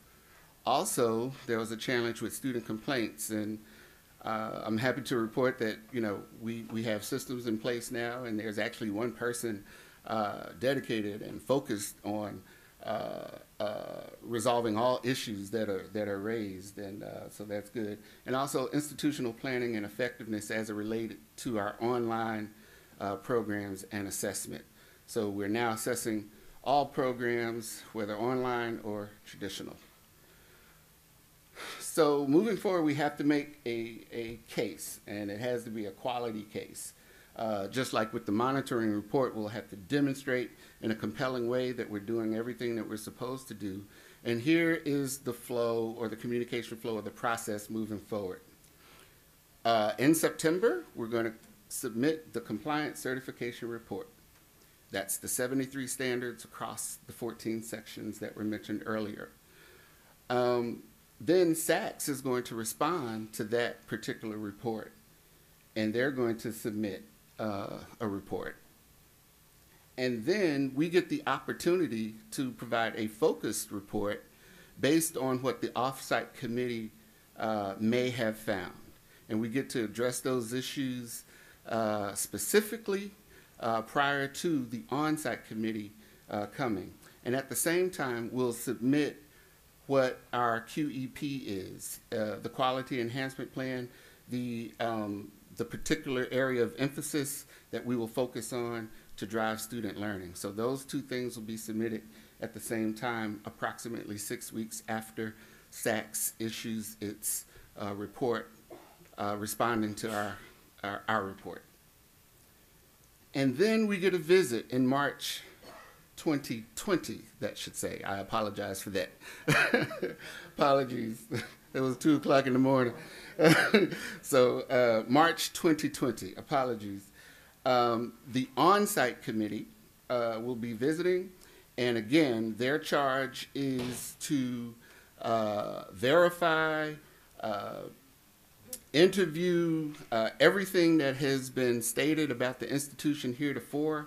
They're going to look at our report. They're going to look at the off-site committee's report and how we address those issues, and then they're going to show up to verify that we've actually addressed the issues that were raised.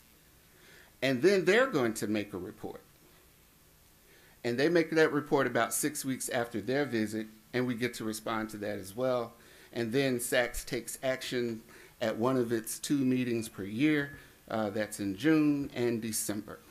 And so that's the flow of communication there. And that's the entire reaffirmation process, which I've kind of just talked about. We've had the orientation already. Dr. Ammons and Dr. Belton and others went to Atlanta to be oriented. We do have the opportunity to request an advisory visit. That's where an representative from SACS, probably our vice president, assigned to us, if we would like for them to come prior to the submission of our report, we have the opportunity to do that. Then there's the off-site review, which I mentioned. That's a group of people looking at our report and determining our compliance just by reading. And then there's the on-site review. That's the group of people coming to campus to verify our report in person. And then, of course, there's action by the Board of Trustees of SACS, and then reaffirmation. And lastly, I just wanted to say that we have capacity here at the university. Dr. Belton, I think he's a former board member, and I think he just came from a visit at another institution. And Dr. Ammons is a former board member at SACS and a chair. He just got trained to be a chairperson to go to other institutions and do visits. And we have Mr. Willis, who's a reviewer and a chair, and myself, I'm a former state higher education executive officer. I worked with the Middle States Commission of Higher Education, and now SACS. I've been accreditation liaison at 2 different universities, and I'm actually a former consultant here, so my position kind of emerged from that consultancy. And we have other people on campus that serve as reviewers, and all of us bring that knowledge and understanding to the work at hand to ensure that we have a compelling compliance report that we'll submit in September. And oh, yes, and absolutely, Dr. Silver, who you know over many years has been working with Southern University. He serves as our external reviewer. So prior to the completion of our document that we will send to SACS, Dr. Silver is our external reviewer and will weigh in on that and provide commentary prior to that, and we'll get to address those issues even before we send them to SACS. And with that, that's the macro overview. Right. And I think we also wanted Dr. Penning to come up, if there were some matters relative to Section 4 having to do with governance that we're going to be bringing back before the board, is my understanding.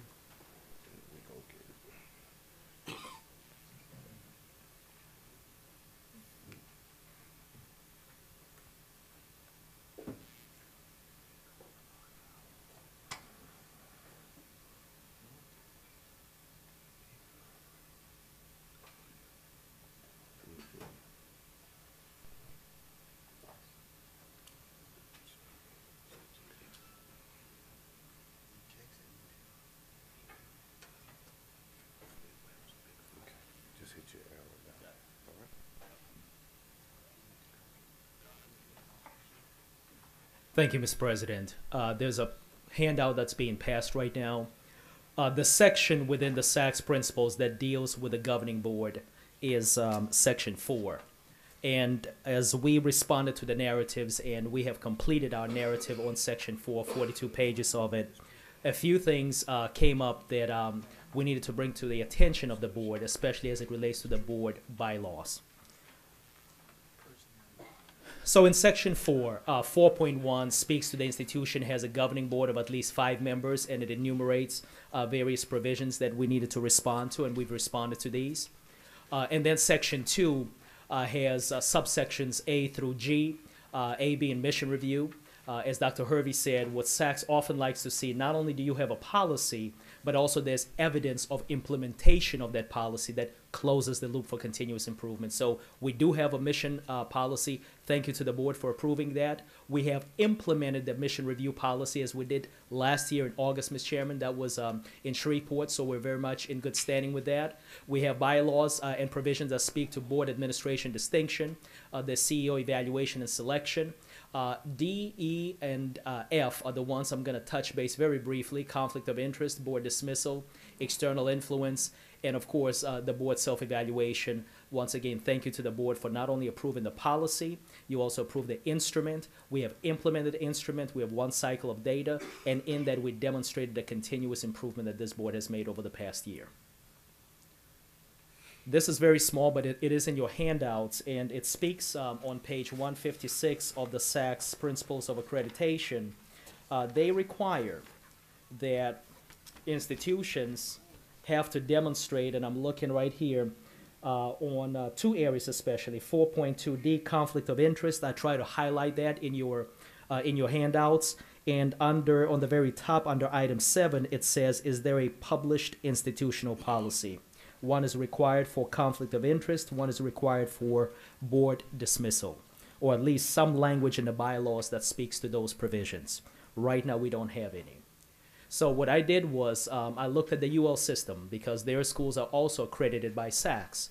And in fact, right there, and it's in your handout, under the membership description, the UL system, in fact, speaks to the provision that helps to address the board dismissal piece, where they say that members of the board, of course, are considered to be appointed state officials in unclassified service, and a citation reference, and all of this obviously will be shared also with our council to make sure they verify. I'm presenting this today only as an informational item. Under the Constitution, 1974 Constitution of the State, Article 10 speaks to public officials and employees. Part 1, Section 2 then addresses some of the items needed, and then it goes on and on. There's some language over there. Also, the UL system under Section G, they talk about conflict of interest, and they approach it in a very simple way. Number 1, making the case that board members are in fact state officials, and then number 2, that board members as public officials are subject to the Louisiana Code of Governmental Ethics. That's what the language says. So what we have done is that we have in fact put similar language as a proposal that again today is strictly for informational purposes and also to be in compliance with SACS. You see on the bottom is the piece that helps us to address the board dismissal piece. In addition, there's a little cleanup language as we went through the bylaws, and I'll touch base on that very quickly. On part 1 of the board bylaws on page 5, under membership, we have right now in the board bylaws acknowledging that we have 1 member at large. The reason for that, of course, made perfectly sense. At a time when we had 7 congressional districts, you have 2 members per each congressional district. 7 times 2 is 14. You only needed 1 at-large member and 1 student member to give us the 16. Well, we lost a congressional district, and our bylaws need to catch up with that. So right now we have 6 congressional districts. Times 2, you have 12 members. We have 3 at-large members, not 1. That gets us to 15, and of course our student member makes us 16. And so the strike-through, Ms. Chairman, that you see there is simply acknowledging that we go from 1 at-large to 3 at-large members. On the second page, as I'll go through this, on page 7, we've introduced a language very similar to what the UL system has for conflict of interest, and similar language for external influence, and that way we can put 2 checks under those that we have the provisions. Moving on through your handout on page 9, under Article 3 of the board bylaws, it deals with committees. Under item E, it lists the Finance and Audit Committee. So at one point in time, we had the Finance and Audit Committee as one. Right now, we have just the Finance Committee, so I'll put a strike through on the words and audit. In addition, I've introduced a subsection K, Recruitment and Admissions Committee. We have Recruitment and Admissions Committee as a standing committee within our bylaws. That is not the case in the existing bylaws, so we want to make sure that our bylaws, in fact, reflect the practice of this board. Moving on to page 11, on subsection 10, that's where the Finance and Audit Committee language is. We've struck through those.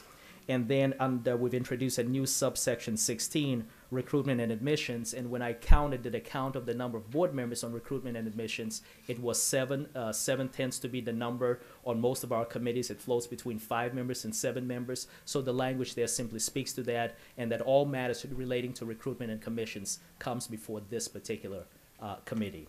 And finally, on the very end, on the special committees, we list the special committees. So we have moved our internal audit as a special committee. And so what I did simply is that under the language of special committees, in order for external reviewers to know that the auditing function is in fact a priority of this board, I simply listed the examples of special committees the board currently has in place. And that concludes my presentation, Mr. Chairman, Mr. President. I'm happy to take any questions.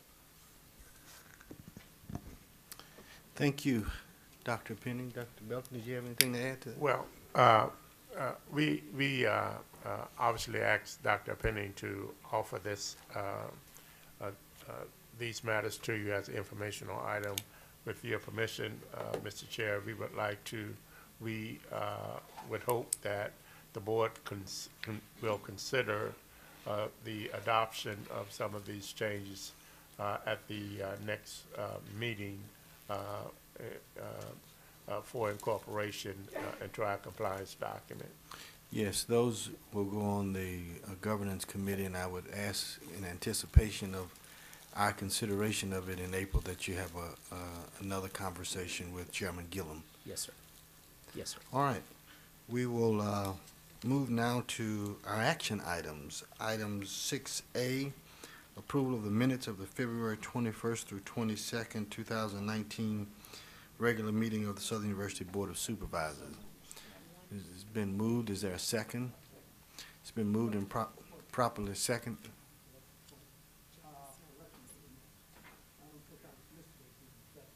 Okay.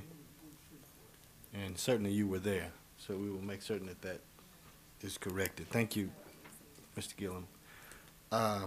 It's been moved and properly seconded. All those in favor signify by saying aye. Aye. Those opposed, nay. Hearing none, the ayes have it. I'll entertain a motion to approve the committee reports and recommendations from yesterday, with the exception of item 6C, the tenure recommendations related to the law center. We will not approve those today, and we will reconsider them perhaps at the April meeting. We have got to go back and approve what were apparently some internal changes made to a board-approved policy that governs these recommendations, which concerns me, frankly, that they were done and that the process was undertaken pursuant to guidelines that were not board-approved. So, is your question on this motion, Mr. Bartholomew? Stated. Yes, sir. It's been moved and properly seconded. All those in favor signify by saying aye. Aye. Those opposed, nay. Hearing none, the ayes have it. Resolutions, Dr. Williams.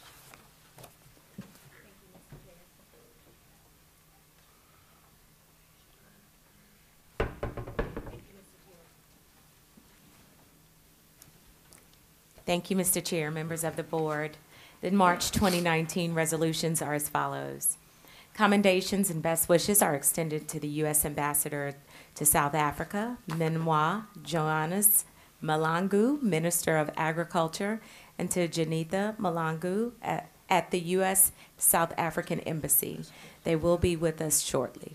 They visited the campus to renew and institute partnerships with Southern University. Our condolences to the Bridget Udo family. Mrs. Udo was the communication specialist for the Southern Ag Center.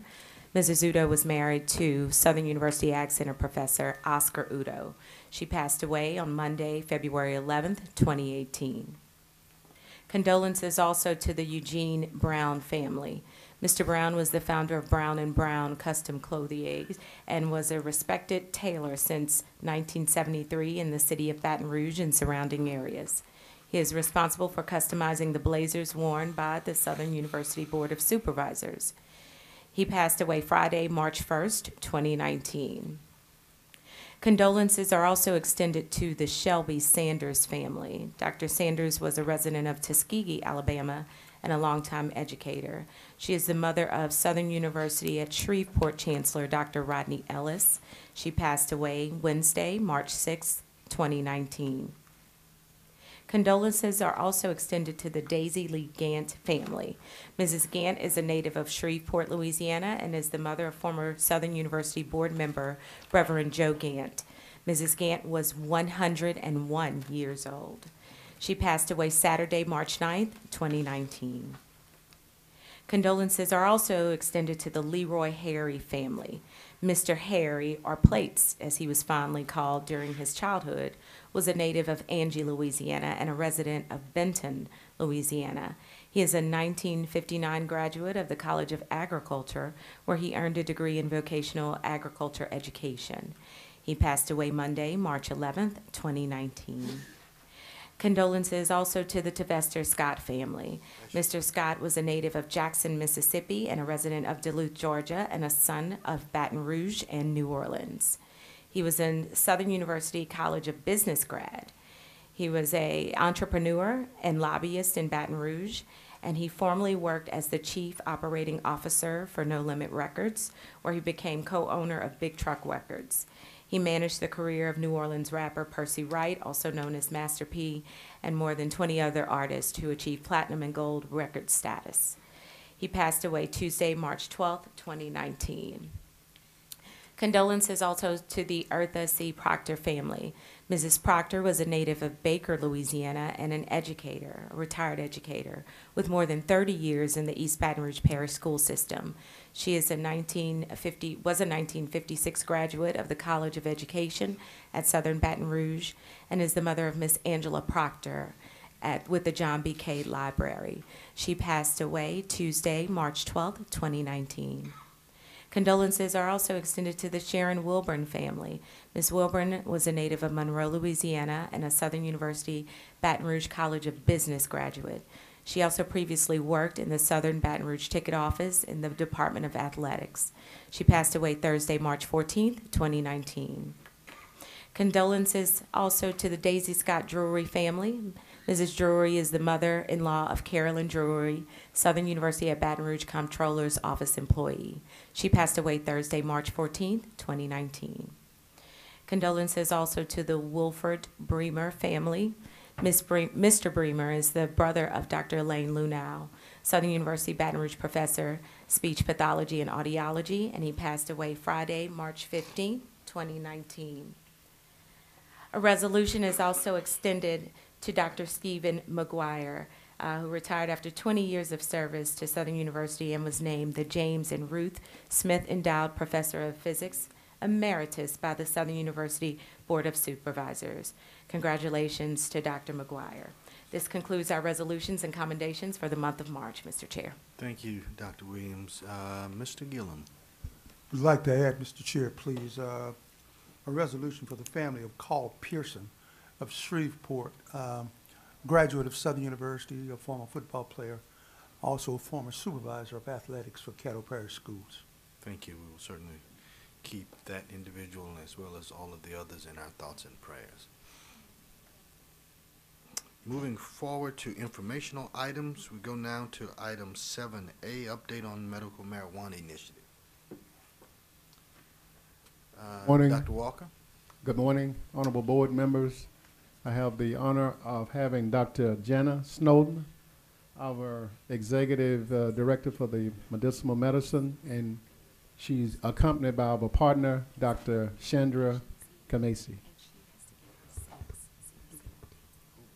Good morning, Chairman Rutledge, President Belton, and members of the board, honorable members of the board. I would like to thank you for the opportunity to stand before you this morning to give an update, provide this update on our medical marijuana program. We have been working and meeting very frequently and working diligently to make sure that we have a sustainable program for years to come. Today, I would like to thank Dr. Shonda Macy's, who's standing behind me, for actually coming and being with us, her and her team, as they are working through some critical phases of the project right now. And she's here to provide this update on behalf of Advanced Biomedics, doing business as Ilera Holistics. And at this time, I would like to allow her to give the update of where we are in the process. Thank you, Dr. Stone, and thank you, President. Thank you, Chairman and board members, for allowing me the opportunity to speak. I am really grateful to be here, but before I actually give the update, I would like to talk about the inception of this program. There was numerous advocates that actually came forward and testified for medical marijuana in the state of Louisiana, and one of our heroes has passed away. Her name is Kaylee May, and she was an epileptic patient. On February 25th, she lost her battle to epilepsy, and her mother is left behind in tears because we didn't move fast enough on medical marijuana. So as we continually work diligently on getting this program to the market, I want you to understand my steps, my directions are based upon the patients and the patient's needs. So out of respect for her family, her friends, and the program, I would like to take a moment of silence to reflect on this young lady's life.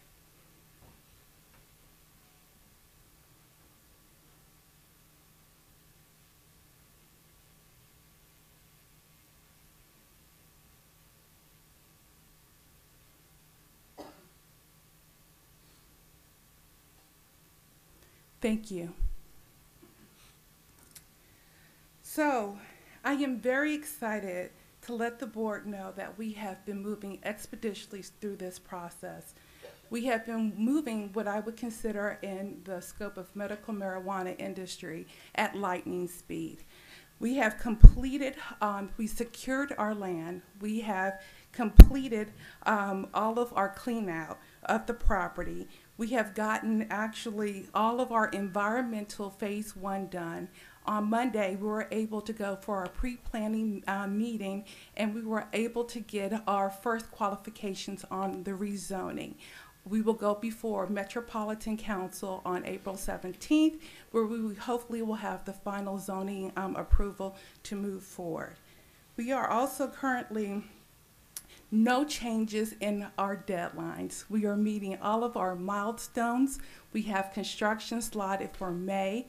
We have clones by this early summer and product by early, late summer, early August for our products to the market. In addition to that, we have been working very closely with the Department of Agriculture under the guidance of Dr. Snowden on our packaging. Our preliminary packaging has been completed. We're waiting for approvals to have that done. We have our website that has been submitted to the Department of Ag, where we can hopefully get approval and get it submitted right away onto the market. We have brochures that are ready to educate physicians as well as pharmacies that are in fact waiting for us to open up our supply chain to them. We've been working with the pharmacies in terms of their compliance and understanding the program of medical marijuana. So in fact, when they have questions, since we have the expertise, we have been actually in their facilities and helping them with their individual programs. Not only that, we have been able to be monumental with the legislators. As my steps will guide me today, I'll be at the Congressional Black Caucus meeting retreat in New Orleans to continue the education of working with legislators to understand the importance of medical marijuana as it pertains to upcoming cleanup bills in terms of inhalation, also with autism. There's a large patient base here in Louisiana that we need to educate our legislators on, as well as tax regulations. So those are the things that I will be doing today in New Orleans with our Congressional Black Caucus. Not only with that, we have been able to be imperative with the Board of Pharmacy. We have over 16 qualifying conditions, and what we saw in the legislation here in the state of Louisiana is in fact that there was a cap on THC. What that means is that we could only truly treat specific illnesses and conditions partially because THC is a contributing factor to overall wellness and a medical benefit.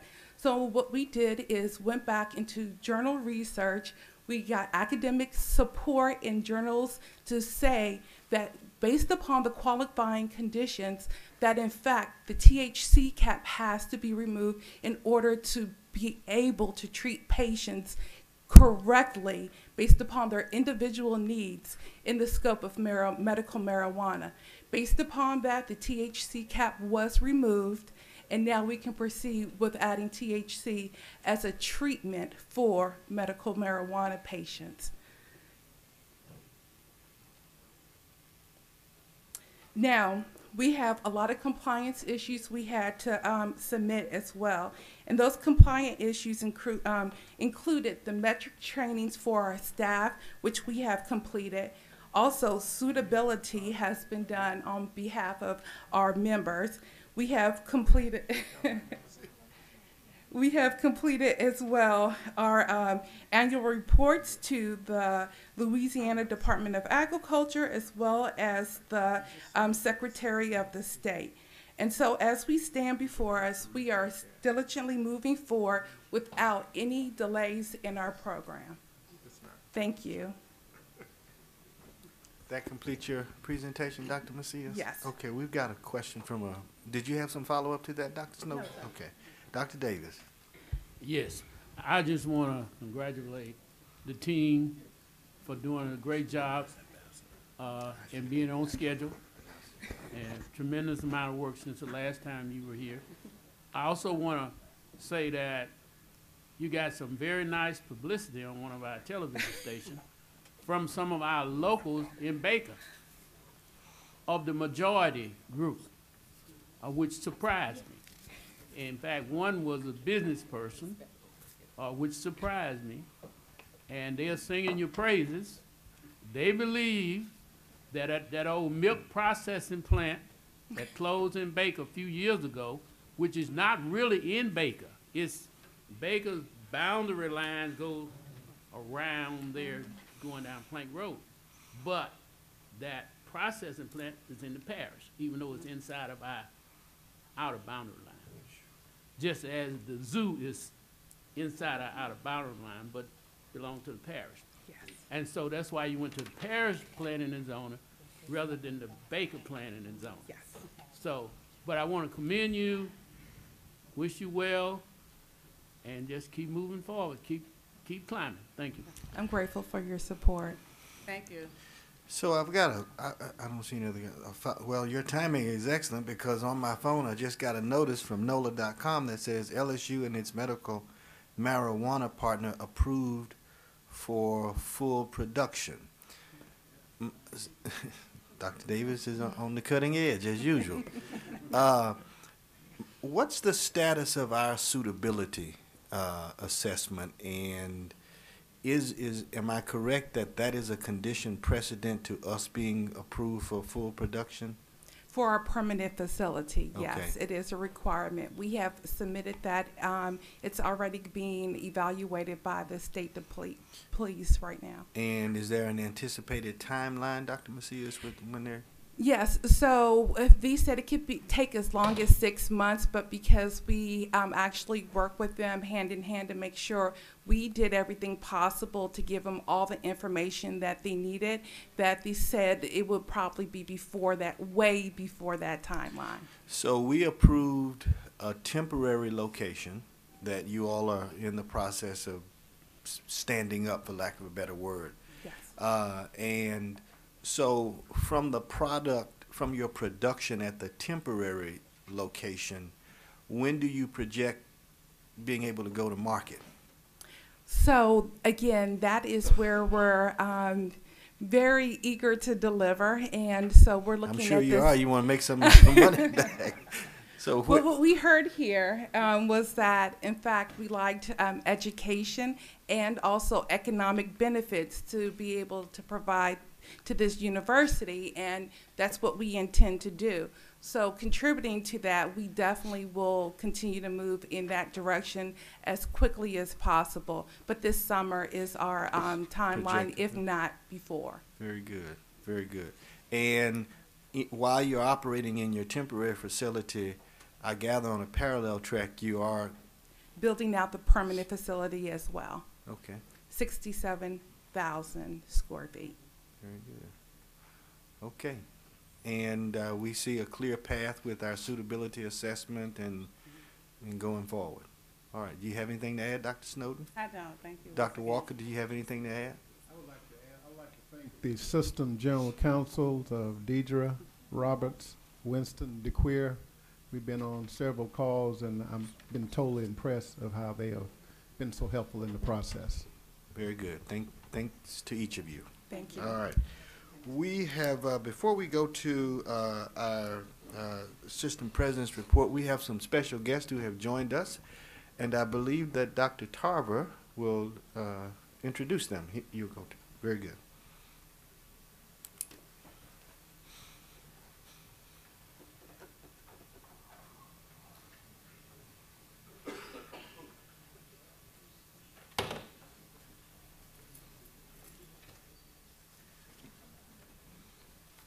Mr. Chairman, members of the Board of Supervisors, it's indeed an honor and a pleasure for me to have this opportunity to introduce some very special guests to our university, but who are not strangers to this university, many of whom have visited here before and some for the final time. What I would like to do is introduce the delegation that is also going to make some announcements today. After which I would like to then introduce our most featured guest speaker, who is leading this delegation, who for a number of years has put a lot of energy and effort into tightening the relationship between Southern University and the nation of South Africa. Accompanying His Excellency, the Ambassador of South Africa to the United States, is a team of people who have been working over the last days in putting together proposals and ideas and having discussions with university personnel. Among those is Ms. Janita Malawi, who is Ms. Milangu, rather, I'm sorry, who currently serves as Agriculture Attaché Minister. The minister is a counselor at the Embassy of South Africa in the United States and accredited to Mexico, Canada, and Cuba. Prior to this, she was a director for the Americas, Australasia, Europe, and Middle East relations in the Department of Agriculture, Forestry, and Fisheries, who was here on yesterday working with our Department of our Ag Center, who went back to New Orleans and is back with the ambassador today, and we welcome her to this wonderful place. In addition to that, we have the presence of a Ms. Kim Kusamano. Ms. Kusamano is a manager for government and public relations, North American operations for Sasol, in your native country of Lake Charles, Mr. Vice President, Mr. Vice Chairman. Ms. Kim is attending this group, and she will also be making an announcement following this. They have been brought together by one of our oldest, dearest friends from New Orleans, who serves as the honorary consul for South Africa for the state of Louisiana, Mr. Keith Dole, and I'm going to ask him, following the remarks by the ambassador, if he would not introduce or reintroduce those who are going to make the announcements following this presentation. I speak highly of our ambassador because of the long-standing relationship that he has had with our university. He comes from a very distinguished family and a very distinguished background in the nation of South Africa, who has had a long history of involvement in the transformation which has taken place in that nation over the last decades ahead. His Excellency Mninwa Johannes Malangu is one of the leaders who played a critical role in the processes leading up to the first democratic South Africa. Between 1991 and 1994, he was a negotiator at the Congress for Democratic South Africa on the Multi-Party Negotiation Forum. In 93, he became the co-chairperson of those bodies. From 93 to 94, he was a member of the South Africa's Transitional Executive Council. After the first democratic elections in 1994, which we remember very well, he joined the National Assembly in the Parliament of the new Republic of South Africa as a representative of the African National Congress. He became a member of the Constitutional Assembly, a body tasked with the drafting of Constitution for the Republic of South Africa. As a member of the Council, he chaired the core group of the Theme Committee and the Theme Committee on Chapter 4, dealing with Parliament. During his tenure as a member of the National Assembly, he also served as chairperson of House committees. In 2002, he was elected permanent deputy chairperson of the National Council of Provinces in the Parliament of the Republic of South Africa. After the third democratic elections in 2004, he was re-elected permanent deputy chairperson of the council and in 2005 he was elected the chairperson of the council again in 2009. He has represented South Africa in many international platforms, including the United Nations and the G20 Speakers Conferences. He was the leader of the South African Parliament's delegation to the Pan-African Parliament. His duties in this continental body included serving the Committee of Rules, Privileges, and Discipline. Following his appointment in 2014 by the President of South Africa to serve as South Africa's ambassador to the United States in Washington, D.C. in 2015, he bothered to journey to Southern University. He wanted to see this place called the Nelson Mandela School of Public Policy and Urban Affairs at that time. It was the first such visit that we had had by someone at his rank. But I was reminded by his visit of Dr. Ntata Matlana, who I'm sure is a friend of his and a friend of Mr. Mandela, who was instrumental in representing us with Mr. Mandela, that brought him to our campus, in which he served as a graduation speaker for 2000. And it was the largest graduation that we've had in our history. As I'm reminded, over 15,000 attendees filled up our football stadium at the presence of Mr. Mandela. And so we were grateful to have his visit a few years later as he came to our institution, and he's been here several times. He comes today not only to say hello, but perhaps to say goodbye as he moves on to other things, and I will allow him to do that. So at this time, I would like to ask His Excellency Malangu if he would come and speak to us in his own way. Ambassador?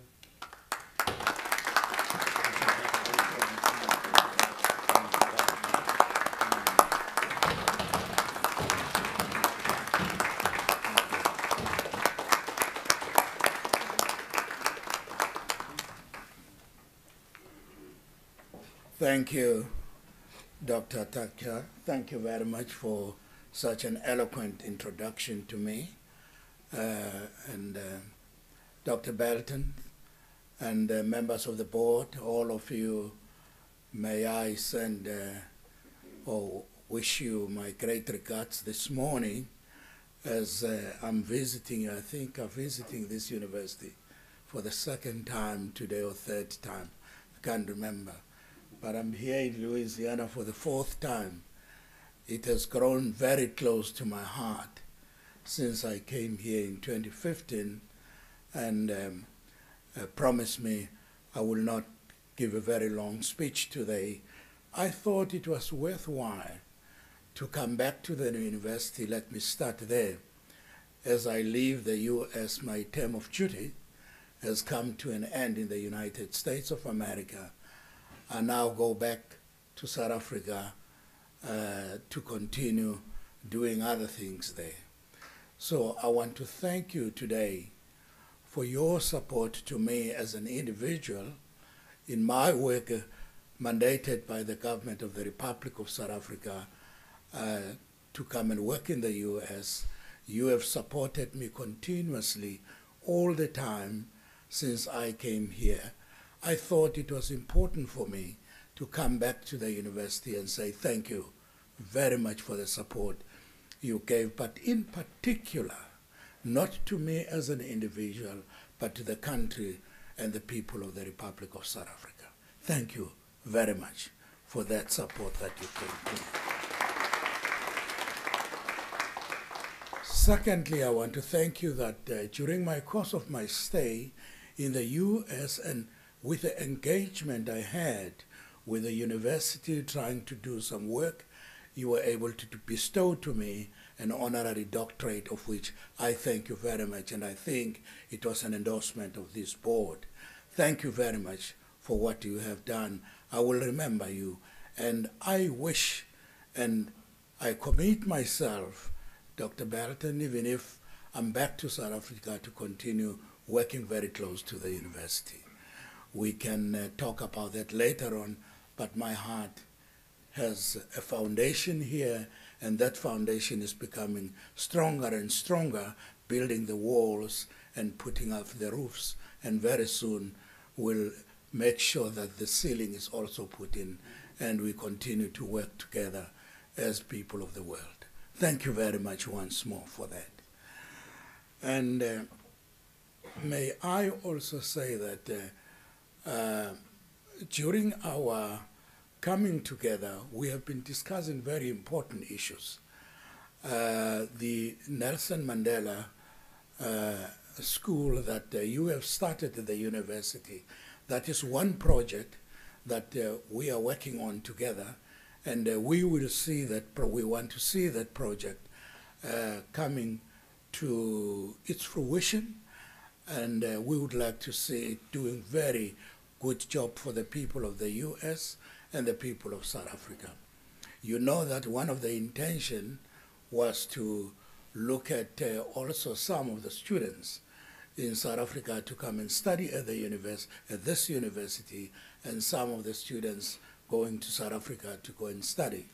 We are looking at all of those things. They are under discussion, and we think we're going to reach an agreement very soon in that regard. And that exchange of knowledge will be tremendous for our young leadership.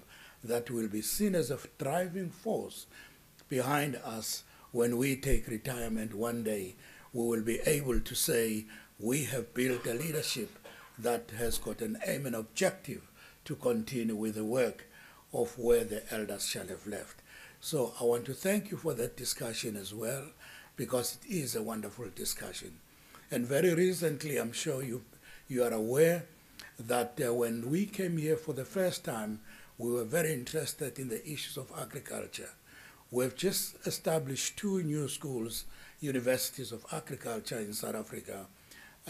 We want agricultural schools in the country to link up with your agricultural college here so that they can develop them. South Africa is one of the countries that is agricultural, highly productive.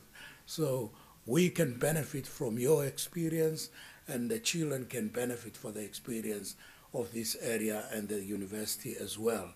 So those are some of the things you must have seen the Minister of Agriculture in charge of agriculture at the Embassy of South Africa here yesterday, having some meetings with the Dean of Agriculture and some other people. So these are some of the work that we're doing with the university, and we commit ourselves that even the incoming ambassador would be fully briefed about this project. They will continue with it, but I, in particular, will also continue whilst I'm in South Africa engaging all the stakeholders in this area. Allow me to say that in this brief time, I come here to say to the friends, to say to the colleagues, thank you very much. You've been wonderful people. I will not miss you. I'm sorry, I'm going to miss you.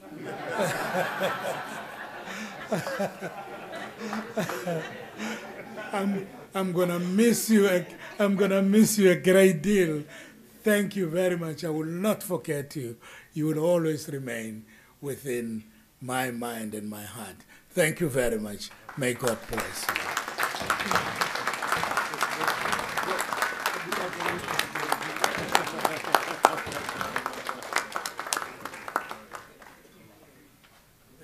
Mr. Chairman, members of the board, I had mentioned other members of the party here, but I would be remiss if I did not acknowledge the presence, of course, of one person who's been sitting here for quite some time, Dr. Walker, who is going to be responsible for looking after those agricultural interests.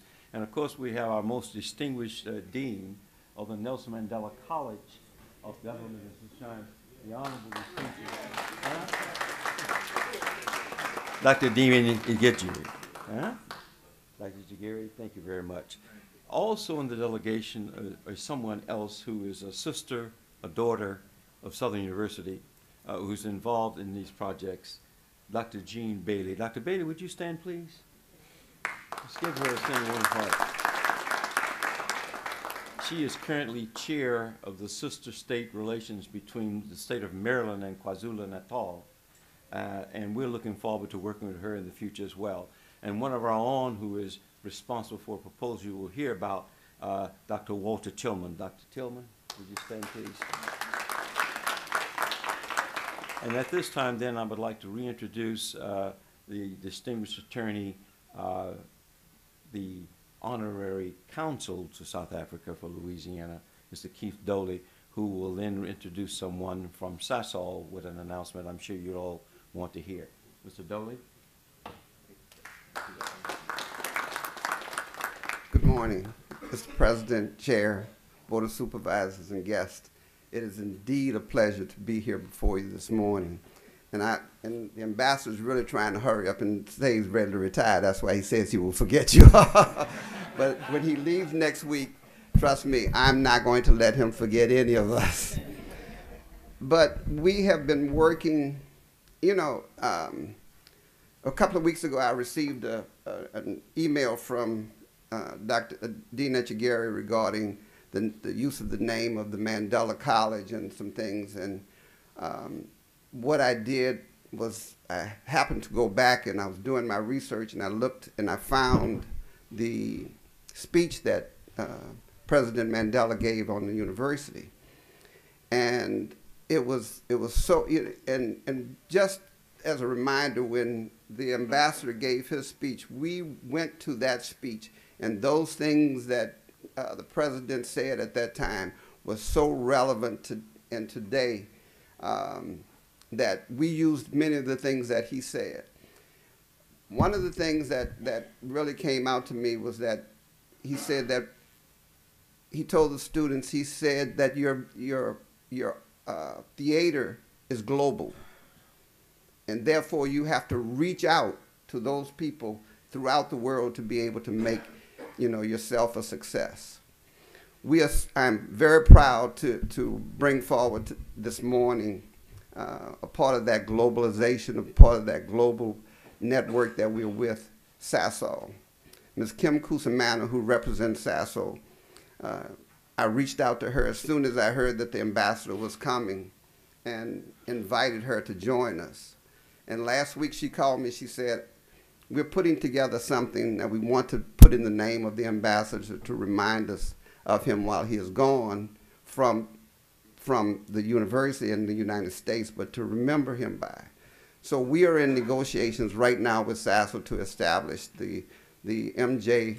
Malangu Scholarship Foundation. And it will be housed at the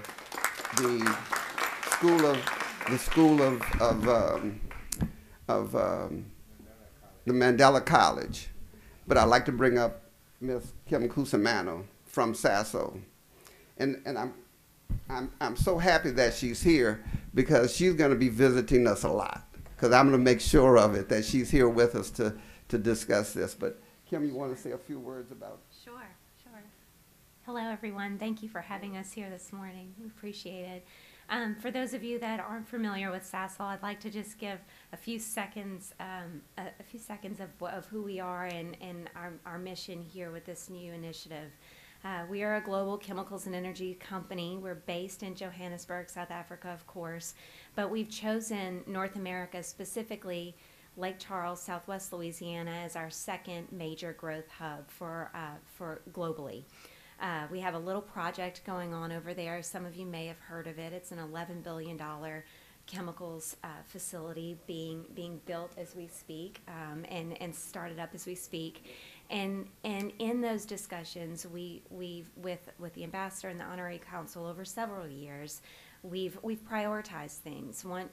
The first being that in order for this project, in order for this new business to be successful, our communities needed to be successful as well. And so we've prioritized local hiring and local utilization of businesses as much as possible through our project, but also some social investments in the community.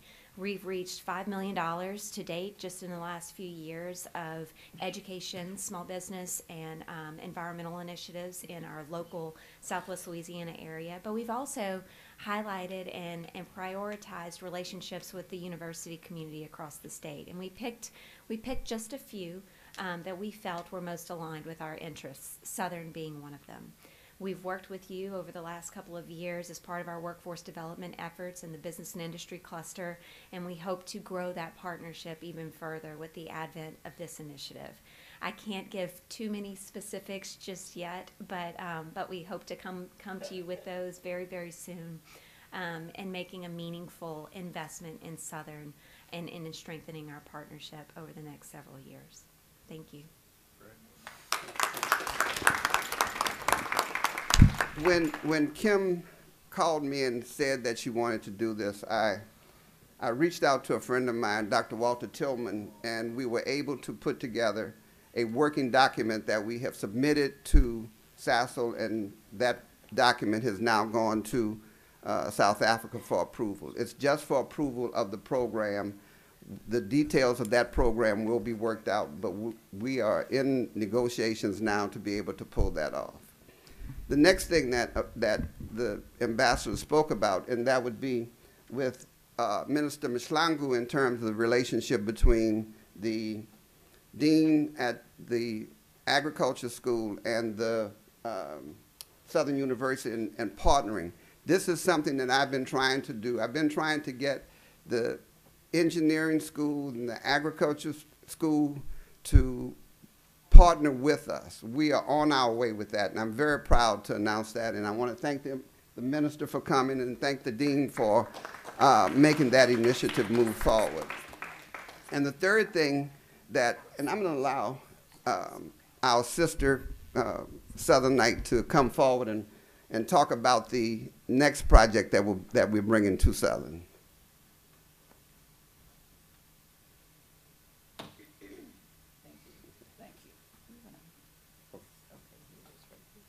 Okay, good afternoon, everyone. Yes, it is indeed a pleasure to be back at Alma Mater, and I want to congratulate all of you and all the great work that you have been doing over the past, 150 years in support of especially our Louisiana citizens. I have had the pleasure of working with South Africa since President Mandela came to Howard University in 1994. And he invited us, as he did he invited Howard University, as he invited Southern University to assist in the transformation of South Africa from the apartheid era to the democracy, which is now in its 25th year. One of the things that we did at Howard University in partnership with the Nelson Mandela Foundation and the Apartheid Museum was to curate the Nelson Mandela exhibition, which is on permanent status at the Apartheid Museum in South Africa in Johannesburg, but they also have traveling exhibitions. So we curated one for the United States at Howard University, and then had the opportunity to help to facilitate its exhibition at different other sites around the country. It was first exhibited prior to President Mandela's passing in 2012 at Howard University. Now we're very happy that we will be partnering with the Nelson Mandela Foundation and the Apartheid Museum to bring and the Moreland Spingarn Center at Howard University to bring that exhibition to Southern University to be exhibited and opened. And it's also with the Southern University Foundation, Mr. Alfred Harrell.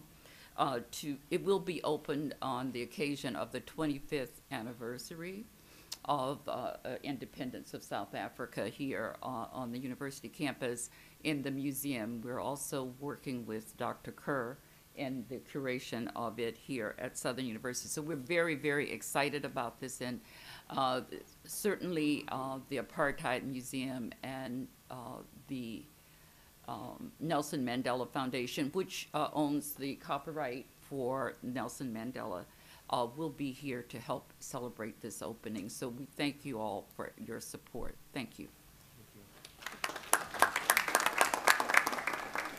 I want to thank the Dean Etchegary, who has always been there when I need him. I call on him, and he's been very helpful to me in terms of helping me guide through some of these things. He and, as I said, Dr. Tillman We just got this news last week, and we were able to pull this off and get this out and get this to the folks in South Africa for the Malangu Scholarship Program. But I want to thank the Dean for his continued help and support throughout this mission. And as always, I'm always here for Southern. I'm here for the state of Louisiana and for the country of South Africa. Thank you very much. Thank you, Mr. Dole. Thank you to the ambassador and to his entire delegation. We will be hosting a luncheon in his honor immediately following today's meeting at the Wade House, and we certainly invite you to join us and to fellowship with the ambassador. Now we'll move very quickly to our Assistant President and Campus Reports, Dr. Belton. This is item 7B. Yes. Thank you, Mr. Chair, members of the board. I would actually like to provide for you an update as we pursue a search for the Chancellor of the Ag Extension Center and Dean of the College of Agriculture, Family and Consumer Sciences. We have identified 2 individuals to co-chair the search committee that's facilitating that aim. One is Dr.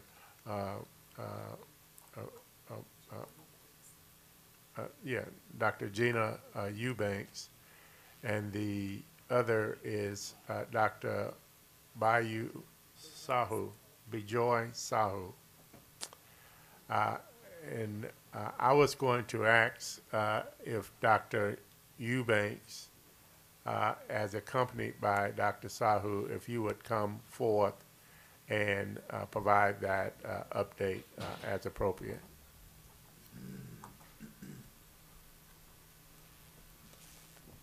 Good morning, Chairman Rutledge, President Belton, and other board members.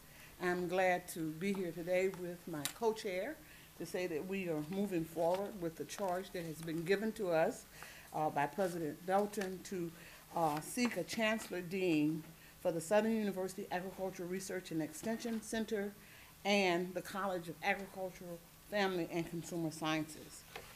It's a pretty aggressive task, but I can say to you that the committee is fully committed to accomplishing that goal. I will give it to you a little bit from the back end. On June 27th, 28th of this year, 2019, we hope to have identified 3 individuals that will come forth that we will recommend unranked to the President that he will present to the Board of Supervisors at the July meeting. We have moved very swiftly. Dr. Williams, also the attorney, and also the young lady that you recognized this morning has been very instrumental in helping us to move forward. I just learned as I came in that it is on the Chronicle, online, the position announcement. It's been fully vetted through the committee to ensure that we are accurate in what we've placed in the announcement, because anyone that will apply for this job, as I told the search committee, they will fact check us to see if we are saying the correct thing. And so we want to make sure that everything is there. The individuals within the college as well as in the Ag Center have been very much involved in the development of the position announcement. So we're happy to say that we're moving forward in order to secure the best applicant or the best individual to lead the Southern University Agricultural Research and Extension Center and the College of Agricultural, Family, and Consumer Sciences. So I'll yield to Dr. Saher. No, I have nothing else to add. Go ahead. And I will entertain any questions. I will entertain any questions that you may have at this time. There are no questions, Dr. Eubanks. Thanks to you and Dr. Sahu. Thank you very much, and have a good day. Yes, ma'am. Just one more thing, Dr. Attorney Rutledge. Any of the committee members that are here, would you just stand? Thank you. Okay. Thank you very much. Thank you. Dr. Belton? I have, well, I wanted to just share with you a visit that we had in Washington, D.C. You may recall that during the November board meeting, we had representatives from the Central Intelligence Agency to come before us who had adopted Southern University as a signature institution in keeping with their recruitment aims. Last month, or the beginning of this month, we had the opportunity to visit with the agency and their executive leadership team as we explored opportunities to advance a very substantive partnership. I had the privilege of being joined by Dr. Ammons, board member Raymond Fondell, and Ms. Tamara Montgomery, where we facilitated that engagement along with alums from the Washington, D.C. area. What is significant about that engagement, and it really aligns very well with what we're trying to establish at Quantico, Virginia, by establishing a center for cybersecurity and procurement, is the fact that ever so recently there was congressional legislation that passed that all but requires governmental agencies to engage with HBCUs. The bill was actually called HBCU Partners. And so that opportunity then to engage with governmental contractors as we envision takes on even a greater notion going forth. And during that visit, they all but pledged their intent to establish a meaningful partnership where we facilitate their training needs as well. So I wanted to just bring that to your attention. And subsequent to that, we are actually receiving a number of solicitations from governmental entities with the intent of facilitating a partnership with Southern University. So I wanted to just give you that context, and lastly, just express our appreciation for those items you gave consideration to during this board meeting. That ends my report, Mr. Chair. Thank you. Now we go to informational items 7C, campus reports. We'll begin with Chancellor Mims Devizan. Good afternoon to Mr. Chair, board members. I want to first thank you for approving the RTP of our faculty who have worked extremely hard to uphold the ethical and moral standards of Southern University at New Orleans. Secondly, I want to again acknowledge Dr. Carmen Walters, who is a Southern University at New Orleans alum and has been named the 14th president of Tougaloo College. And finally, I want to invite everyone to the reception that Southern University at New Orleans is hosting for the Louisiana Legislature on Wednesday, March 27th, from 4 to 6 p.m. And thank you, Mr. Chair, for confirming your attendance, as well as those board members who have also confirmed their attendance at this reception. The Chancellor's report is included for your review. At this time, there are no further comments. Quite timely. Thank you. Sussler? Is this okay? The Chancellor's report is included for your review. There are a couple of items I'd like to touch on that are not included in that report. First being, Dr. Rodney Ellis has asked me to convey to the board and to the entire Southern system his thank you and appreciation for everyone who reached out to him during the time of his mother's passing. He is due to return back to Shreveport sometime this weekend and will be in the office on Tuesday, but he would like to say thank you to everyone who has reached out to him. A couple of other things, MS Kick, which is part of a $22 million revitalization project for the city of Shreveport, Choice Neighborhood. That project is due to end the construction on the 31st of this month.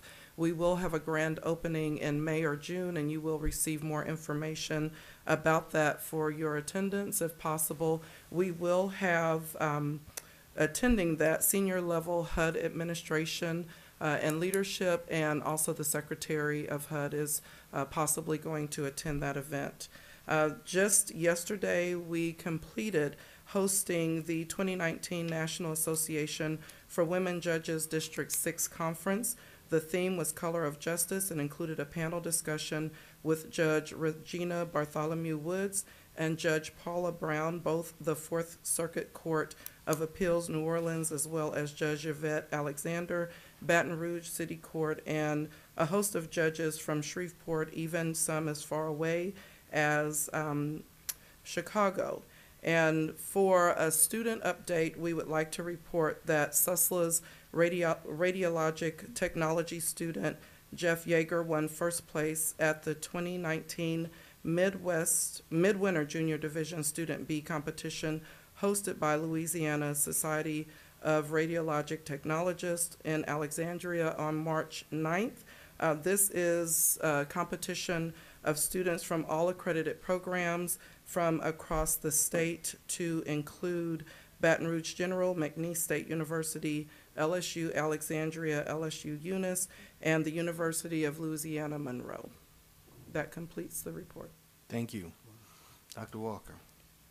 Thank you, Mr. Chairman. I'll run through this pretty quickly. First, I would like to thank Dr. Merrick, President Belton, for the support of the equitable match for the Southern University Ag Center. We had a livestock show last month, and I was told this by Dr. Partan's workers that this was the first time in about 20 years that all the champions were sold without the university paying for them. We are engaged with individuals interested in hemp from Alabama as well as Louisiana.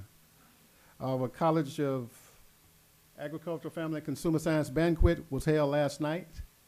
Dr. Renita Marshall and Kenyatta Smith hosted that. They honored 119 College of Ag, Family, and Consumer Science students. The research symposium conducted by Dr. Vice Chancellor Andre Johnson was a success, and we have approximately 21 students going next week to Jacksonville, Florida to compete. Yesterday was probably one of the most important things in my life since I've been here at Southern for about 33 years. I had the opportunity to work with Dr. Ijigiri in hosting the South Africa delegation. We spent from 8:30 in the morning until about 1:15 before I came here. I had an opportunity to speak at length with the Minister of Agriculture, Janetta Maslungu. I'm still working on that. And to show you the importance of it, the Commissioner of Agriculture, when I called him, he came very quickly, and he spent almost an hour with the delegation, talking about trade with Sasol and other things. And we certainly appreciate Attorney Keith Dooley in phone conversation leading up to this, and our own Jean Bailey, who we sent gobs of emails. And we are looking in the future to do a declaration of intent for agriculture. We got it late, and hopefully we can get it to the Honorable Board for approval for agriculture, family and consumer sciences, and forestry. The Uganda initiative, we had an opportunity to talk to Alonzo Wallet, and we are trying to connect up with the Ugandan representative for dialogue on agriculture. We're having our rodeo April 12th, 13th. We have Lil Nate will be our Zydeco artist. And our National Ag Day. I would not get back into ag science by Dr. Marshall if I would not mention that on March 26th, there's 1,500 kids from K through 12 that will be at the University Event Center and Mayberry Lawn celebrating National Ag Day. So Dr. Renita Marshall is putting that on. And the last thing I would like to just say is that the Living Legends was put on by Dr. Don Melion Patan, and she recognized 3 individuals for their distinguished service. And last but not least, I would like to say that Arthur Neal, Dr. Davis, a Southern University Ag Economic graduate, on yesterday was announced by the Secretary of Agriculture as the Deputy Administrator for the Federal Grain and Inspection Service. He's sitting on $121 million in federal grants. Dr. Davis, myself, and a few others had an opportunity to teach this young man. And I would like to close out by bringing forward Dr. Kenyatta Smith and Keisha to talk very quickly about the child development update.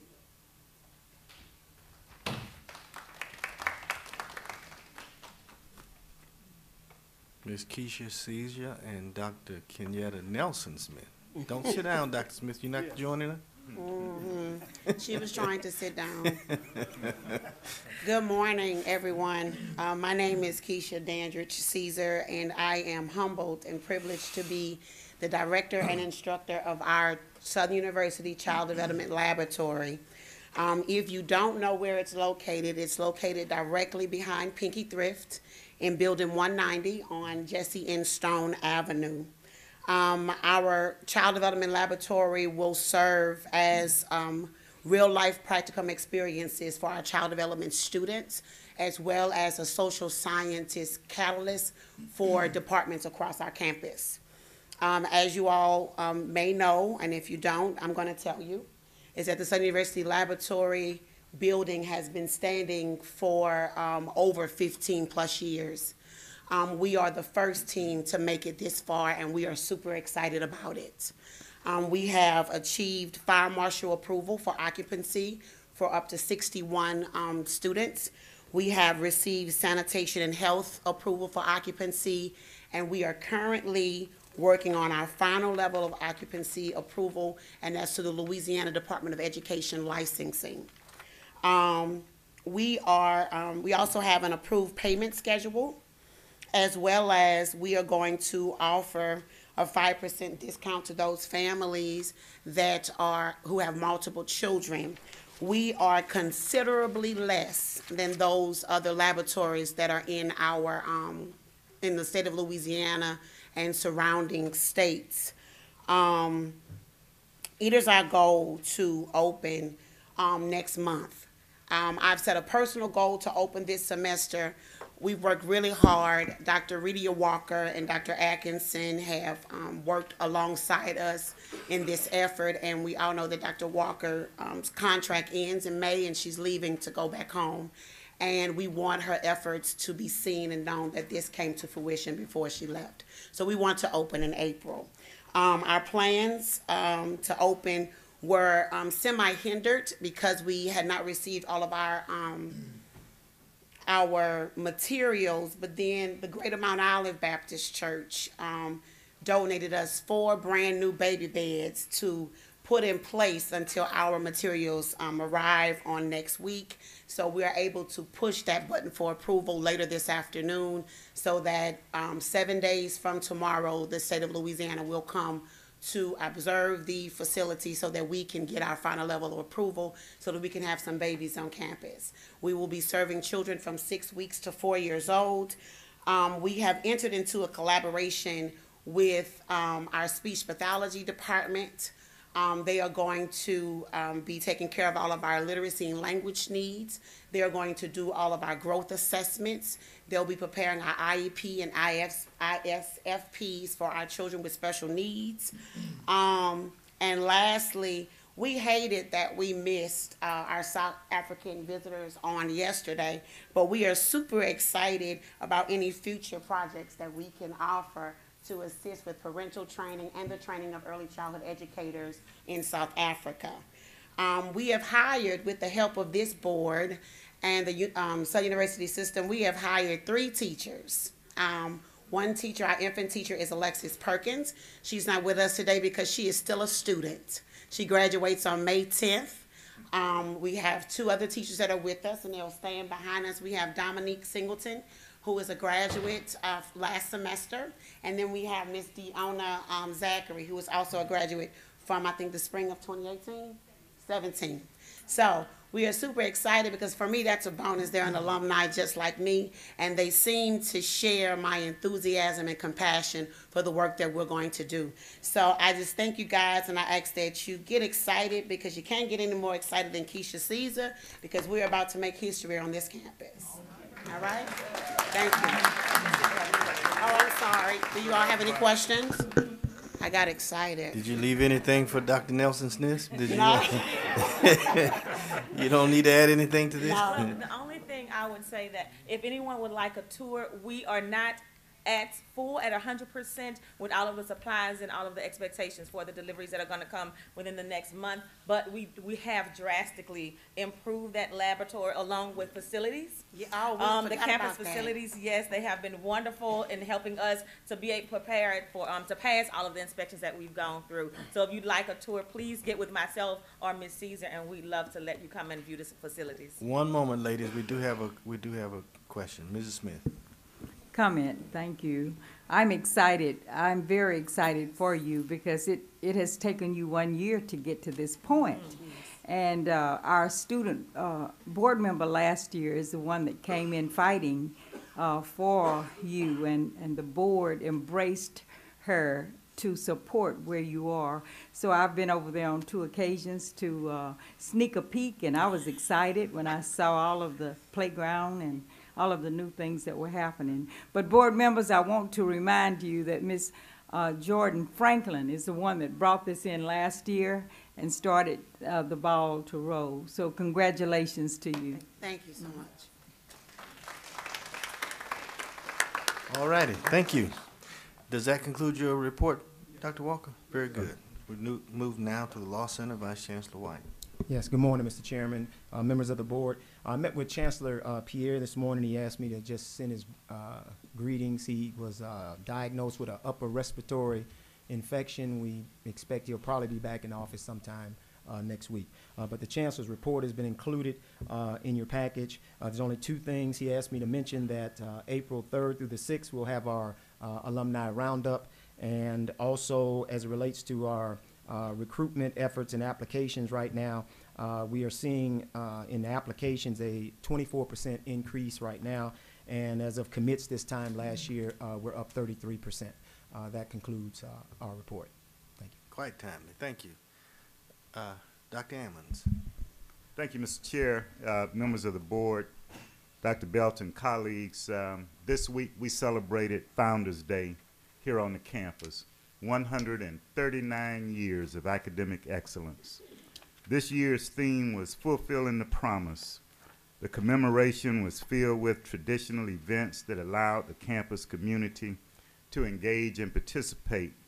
The highlight of the celebration was a convocation where Attorney DeMorne Rutledge, chair of the Southern University Board of Supervisors, delivered the keynote address. I have to tell you, his address was so good, I asked him to share a copy of it with me so that I can use some of it liberally as I go across the state talking with alumni. In addition to the convocation, the Southern University Laboratory School had its pilgrimage and ceremony at the Clark's gravesite near the riverfront. And later that evening, employees were honored for their years of service, 10 to 50 years of service to Southern University. And then lastly, I want to mention that the American Academy of Nurse Practitioners Family Nurse Practitioner Certification pass rate for the School of Nursing for 2018 is 100%.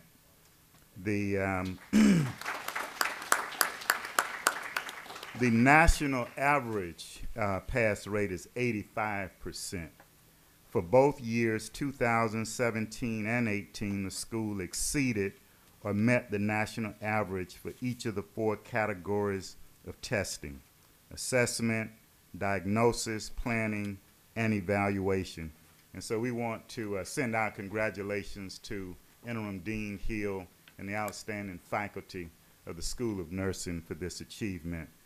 The rest of the Chancellor's report is included in your packet. Thank you, Thank Dr. you. Emmons. I want to take this opportunity to congratulate our women's basketball team. They are the regular season SWAC champions. They were the SWAC tournament champions, and they play tonight versus the Mississippi State Bulldogs, I believe, at 8 p.m. Central. I talked to the athletic director last night and told him, don't come home without a victory. So, and it's my understanding, pardon? He just retired. And it's my understanding that there is a busload of Jaguars that are leaving today around noon that are going to Starkville to support those ladies. And so we want to extend our congratulations to them. Thank you. We'll move now to item 8, other business. Is there any other business? Hearing none. Mr. Fondale. I just want to remind all of our alumni that are here, on next Saturday is going to be the National Signing Day, and it's important that we try to get as many students to participate as possible. So if you have students that have interest, Mr. Carlton Jones spoke on yesterday, just make sure that you get them registered so they can participate. This is step number 1 as far as joining our Jaguar Nation. Thank you. Thank you, Mr. Fondale. Any other business? Seeing none, I'll entertain a motion for adjournment. It's been so moved by Dr. Tarfa. Please join, Mr. Dole. One second, when you get your microphone on there. Mr. Chair, I was negligent in one comment. I would like to extend an invitation to, as we develop these things with the Ag School and the Mandela College, the Ag College and Mandela College, to extend an invitation to the chair, Mr. President, and the Board of Supervisors, and anyone else that would join me in a trip to South Africa to visit these colleges that we will be associated with. So, sign me up.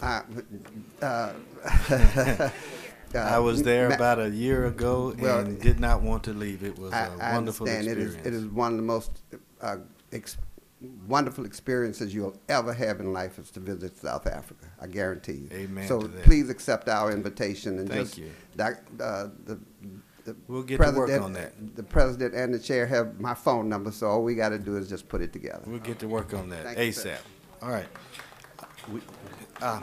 There's been a motion for adjournment. Thank you. And please join us, for those of you who can, to